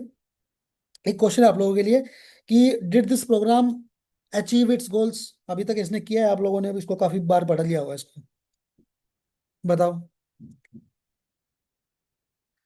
क्या हमारे कंडीशन इंप्रूव हुए हैं अभी, सोशल इकोनॉमिक एनवायरमेंटल कंडीशंस?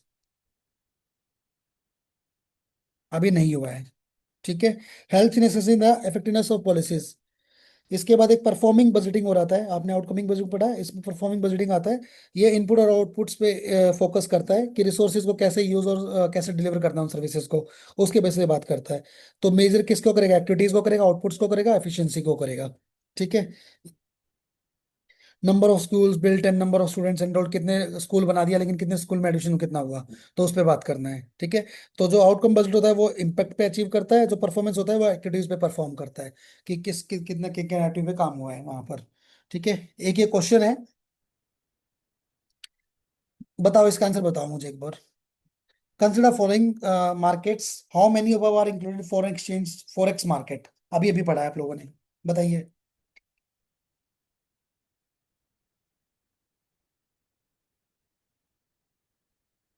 किसको पता है? Sir exchange foreign exchange swap तो आएगा शायद। सर ओनली वन हो गया, फॉरेन एक्सचेंज स्वैप। ईसीबी भी आएगा शायद। पक्का? चलो एक देख लो इसको, अब मैं बता देता हूँ, पहले पहले आंसर भी आपको पता लग जाएगा। सबसे पहले आपको तीनों का मतलब पता होना चाहिए यहाँ पर, चारों का। भाई सबसे पहले फॉरेन एक्सचेंज फॉरेक्स मार्केट क्या करता है, किसमें trading and exchange of currencies, ठीक है, उसमें करेगा। किसमें? Instruments and derivatives of the currency transactions के अंदर। फॉरेन एक्सचेंज स्वैप मार्केट क्या होता है, ये कोर पार्ट है हमारे फॉरेक्स मार्केट का, ठीक है। तो जो हमारे फॉरेक्स होते हैं वो swaps involve spots and forward transaction two और फॉरवर्ड करेंसीज में स्वैप कर देता है। Are widely used in liquidity management और हेजिंग, ये हमने कल पढ़ा था हेजिंग वाला, in forex market both globally और इंडिया के अंदर। तो ये तो रहेगा हमारा। सेकंड है करेंसी ऑप्शंस मार्केट, ये भी इंक्लूड रहेगा हमारा फॉरेक्स मार्केट में, ठीक है। क्यों? Currency options are derivatives that give the right but not obligation, ये पढ़ा था ना, give the right but not obligation to exchange currencies at a specified rate, credit OTC and exchange part of the forex derivative, तो ये भी हमारा उसका part रहेगा। देन एक्सटर्नल कमर्शियल बोरोइंग्स, इसे भी, ये फॉरेक्स मार्केट का पार्ट नहीं है हमारा। ये क्या है? ये फॉरेन करेंसी लोन्स रेज करता है इंडियन एंटिटीज के लिए from non residents regulated by the FEMA by RBI, ठीक है। गोल्ड स्पॉट मार्केट, ये भी क्या है? Not part of forex market.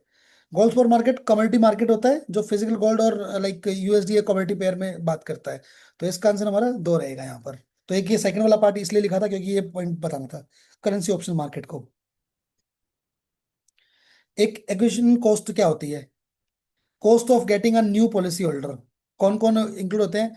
Agent commission होता है, मार्केटिंग होती है, डिस्ट्रीब्यूशन इंसेंटिव होता है, और क्या प्रॉब्लम होती है इसके अंदर? हाई एक्विजिशन कॉस्ट होता है, एक्सपेंसिव ज्यादा रहता है, ये प्रीमियम ज्यादा रहता है। सॉल्वेंसी मार्जिन क्या होता है? Excess capital insurers hold over the minimum require of made claims. Purpose क्या है? Protect policy holders, prevent issuer failure, और हेल्दी सॉल्वेंसी सेक्टर स्टेबिलिटी ज्यादा रहती है इसके अंदर। इसमें री इंश्योरेंस क्या होता है? Insurance taken by insurers themselves to separate risk, reduces systematic risk और क्लाइमेट डिजास्टर प्रोटेक्शन के बारे में बात करता है। 16th फाइनेंशियल कमीशन आ रखा है, ये आप लोगों ने पढ़ा है 16th फाइनेंशियल कमीशन सबने?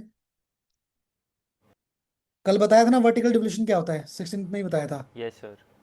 Centre yes of sir. बात की थी हम लोगों ने ना। Reality versus appearance, vertical division में maintain by 14% divisible pool, problem भी बता रखा है इसने। फिर यहाँ पर प्रॉब्लम का इतना नीड नहीं है, लेकिन हम लोगों को सिर्फ पता होना चाहिए कितना परसेंट आ रखा है वहाँ पर। Rising use of सेसेस and surcharges की बात की है, ठीक है। जीएसटी कंपनसेशन सेस इंक्लूडेड यहाँ पर डिवीजन पूल के अंदर इंक्लूड होता है, और central GST revenue system including GST cess के अंदर। तो 90% फॉर 6 कंजर्वेटिव ईयर में 90% हो गया यहाँ पर। तो एक ये याद रखना है। Absolute growth in cess and charges के बारे में इतना डाटा याद रखने का नीड नहीं है, ठीक है। ये देखना है state demands and centre stand. 18 states including Odisha, Haryana, Gujarat, Kerala, Tamil Nadu, demand increase in vertical devolution 50%, 48 and 45%। Centres position called moderation of tax devolution. एक ये पॉइंट याद रखना, कुछ ऐसा पूछ ले तो, ठीक है। बाकी ये फाइनेंस कमीशन जस्टिफिकेशन है, इतना याद करने का नीड नहीं है। बिग पिक्चर टेक वे यहाँ पर लिया गया है कि भाई क्या क्या यूपीएससी के लिए रेडी कर रखा है इन्होंने। तो फॉर्मल फेडरलिज्म इंटेक क्या है? 14% जो है। सब्सटेंटिव फेडरलिज्म वीकेंड क्या है? श्रिंकिंग डिविजिबल पूल कर रहा है। Physical centralisation through tax design क्या करता है? कोई भी डिविजन टैक्स रेट नहीं है। फिर साइन सिग्नल्स आज shift from corporative federalism centralised physical control के थ्रू चेंज कर रहा है। ये सबको पता है फिजिकल फेडरलिज्म क्या होता है। डिविजन पूल के बारे में बताया गया है, क्या क्या इसमें इंक्लूड होता है, क्या एक्सक्लूड होता है डिविजन पूल में, ठीक है। ग्रीन शू ऑप्शन, ये पता है किसी को क्या होता है? पढ़ा है भाई? कोई भी ग्रीन शू ऑप्शन क्या होता है? अलो करता है सेलर को, ये गवर्नमेंट ऑफ इंडिया की बात कर रहे हैं, to sell additional shares over and above the originally around stake if demand is strong, ठीक है। एग्जाम्पल भेल इन्होंने मेंशन किया है। तो गवर्नमेंट नाउ से सेल 5% स्टेक ऑन भेल, 3% बेस इश्यू आ गया, fixed sell 2% green shoe option आ गया, एक्स्ट्रा शेयर्स ऑप्शन के तौर पे, ठीक है। तो government is sure it will sell 3% equity, तो यहाँ पर फिक्स है 3%। तो government has the option, not obligation है, to sell up to an extra 2% only if investor demand high रहेगा और मार्केट प्राइस फेवरेबल रहेगा, तो ही कर पाएगा वो। लेकिन ग्रीन शू क्यों बोला गया? The terms come green shoe manufacturing corporation USA for the first firm to use this mechanism, it is now a standard global market practice in IPO और ओएफएस। हमने कल आईपीओ के बारे में पढ़ा था, ओएफएस के बारे में पढ़ा था, लेकिन हमने ग्रीन शू के बारे में नहीं पढ़ा था। तो ग्रीन शू यूएसए से निकल के आया है, तो आप लोगों को एक थोड़ा पता होना चाहिए। और इसमें why does the government use a green shoe option? भाई सबसे पहले प्राइस स्टेबिलिटी की बात होती है इसमें, avoid flooding the market if demand is weak. Revenue maximisation की बात होगी, sell more shares when prices are strong. Market friendly distribution की बात होगी, फ्लेक्सिबल और डिमांड ड्राइवन रहेगा, ठीक है। तो ये ग्रीन शू वाला एक टॉपिक है जो काफी इंपॉर्टेंट था, वो याद रखना है भाई इसमें। अब ये कुछ सीपीआई में जो कल बता रहे थे कि भाई इतना सीपीआई होगा, उसका कुछ चेंजेस के बारे में बात किया गया है कि ओल्ड बेस रेट 212 था, अभी 24 आ गया है पोस्ट पेंडेमिक के बाद में। तो इसमें ये सब चीजें नाउ 40% है, पहले 46% था। रीजंस क्या है? एंजल्स लो का रीजन है, income rises, food share falls, ऐसा कुछ इसमें रहेगा। और higher weight for the services के बारे में बात किया है कि भाई किस किस का हाई वेट है इंक्रीज में, health, education, transport, housing, personal services के लिए रहेगा। अपडेटेड इंडियन आइटम बास्केट में कौन कौन से अपडेट किए गए हैं? जैसे digital services, process food and modern health care and education expenses की बात की गई है, ठीक है। प्रिपेयर्ड किसने किया? Ministry of statistics and programme implementation, इनने बात किया था इसमें। तो एक बार इसको आप लोग पढ़ लोगे, इतना डेप्थ में जाऊंगा नहीं इसमें, ठीक है। ये मैंने अभी कराया है आईसीआर आपको इस पीडीएफ में, तो इस पे भी देखोगे करंट अकाउंट करंटली, जो हमने डेप्थ में नहीं पढ़ा है वो मैंने सिर्फ बताया था कि आपको क्या डिफरेंस होता है। अब यहाँ पर थोड़ा डेप्थ में आ गया है, ठीक है। ये कैपिटल अकाउंट कन्वर्टिबिलिटी दोनों डेप्थ में है, तो इसको भी देखना क्योंकि ये काफी इंपॉर्टेंट है। इसमें एक कैपिटल अकाउंट ट्रांजेक्शन भी होता है, तो यहाँ पर एक ये भी पॉइंट आप देख सकते हो। लेजी बैंकिंग, एक पॉइंट ये भी आ गया। Lazy banking refers to a situation where bank keep excess funds parked in safe options instead of lending money to business और कंज्यूमर्स, ठीक है। एक तरह का ये होता है bank save money but there are not actively giving loans. तो लेजी क्यों बोला गया? लेजी इसलिए बोला गया कि बैंक्स प्रेफर करता है safe and easy returns rather than taking risk by the lending, कि उसको पैसा जल्दी से और टाइम पे मिल जाए उस टाइप से। तो instead of giving loans to MSME industry startups which involve risk and monitoring, bank choose parking money with the Reserve Bank of India under reserve repo and SDF by bank government securities. ठीक है, required less efforts and lower risk वहां पर, इसलिए उसने lazy lenders की बात बोली है, लेजी बैंकिंग की बात बोली है। करेंसी स्वैप एग्रीमेंट हमने अभी पढ़ा है, इसको एक बार आप दोबारा देखेंगे, किसके साथ में कैसे कैसे करेंसी स्वैप होता है वो सब देखना है। एक ये फुल फॉर्म था एएसयूएससी का, तो annual survey of union corporated unincorporated sector enterprises.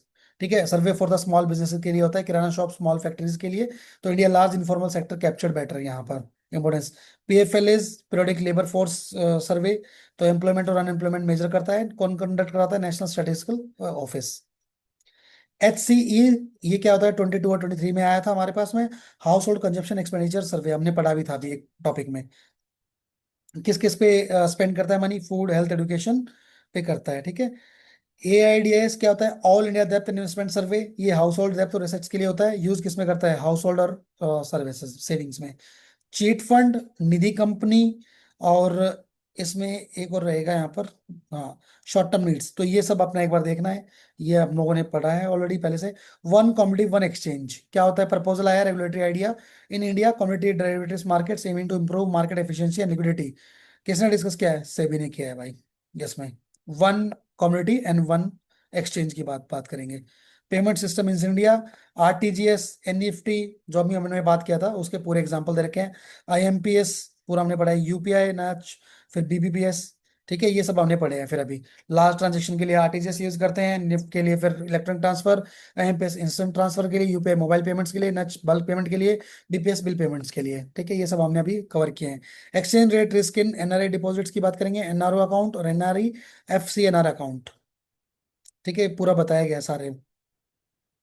Fate money आप लोगों को पता है कि foreign authority government of central bank इसको इशू करता है, तो एक डिमोनेटाइज 500 नोट, इस टाइप के कुछ इसमें पॉइंट रहेंगे।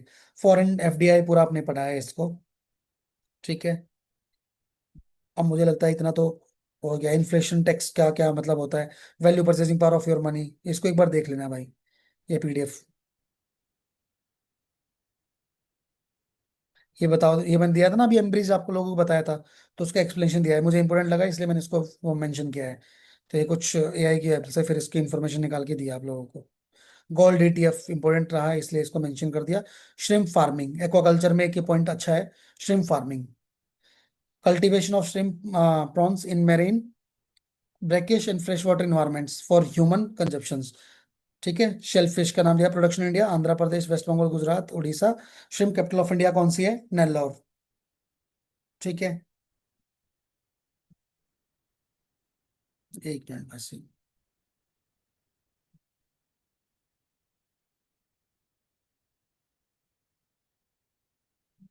हाँ, तो श्रिम्प कैपिटल हमारी नेल्लोर है। Global position of India, second largest producer farmed shrimp after Ecuador. तो इसके बाद में हमारा नंबर आता है। एक व्हाइट लेग श्रिम्प होता है यहाँ पर। ठीक है, dominates production of global production किसमें? पहले इक्वेडोर है, फिर इंडिया, फिर चाइना, टॉप प्रोड्यूसर्स हैं।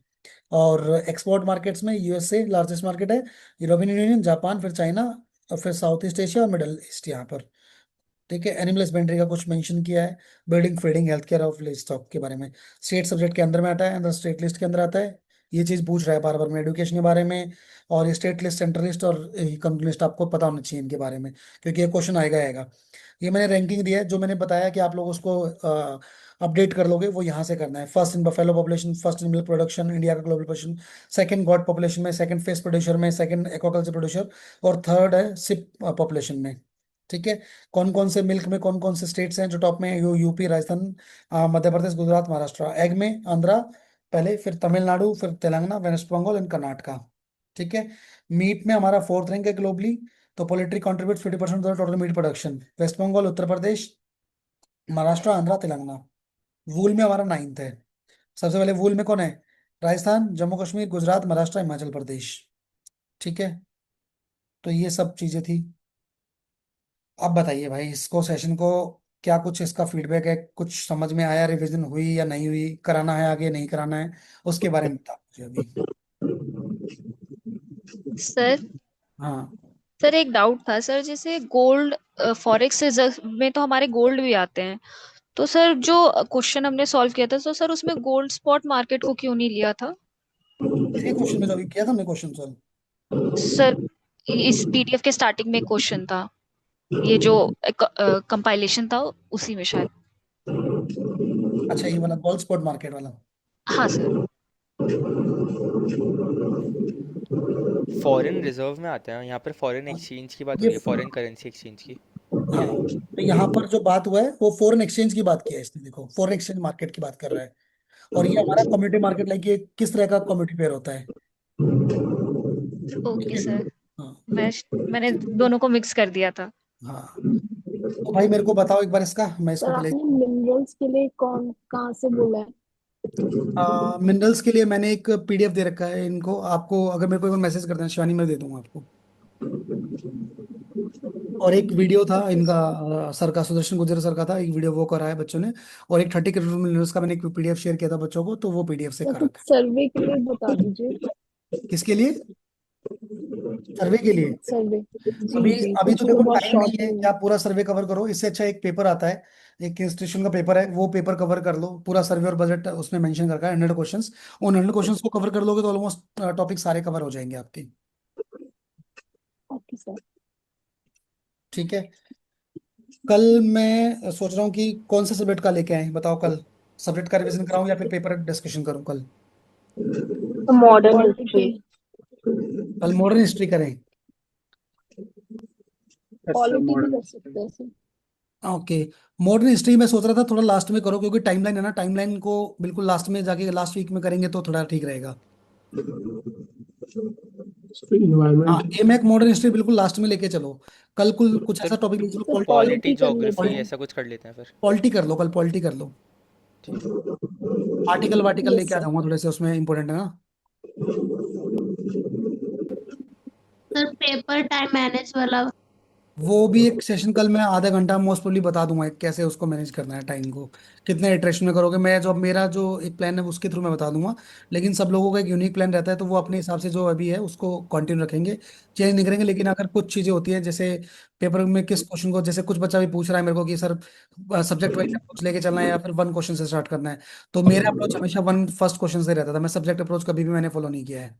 और मैं बोलता हूँ कि सब्जेक्ट अप्रोच की तरफ आप जाओ, क्योंकि उसमें क्या होता है कि आप पहले क्वेश्चंस को ढूंढोगे, फिर देखोगे जो स्टार्टिंग से आ रहा है नजर आते हुए उस पर टिक कर दो, चले जाओ। ठीक है।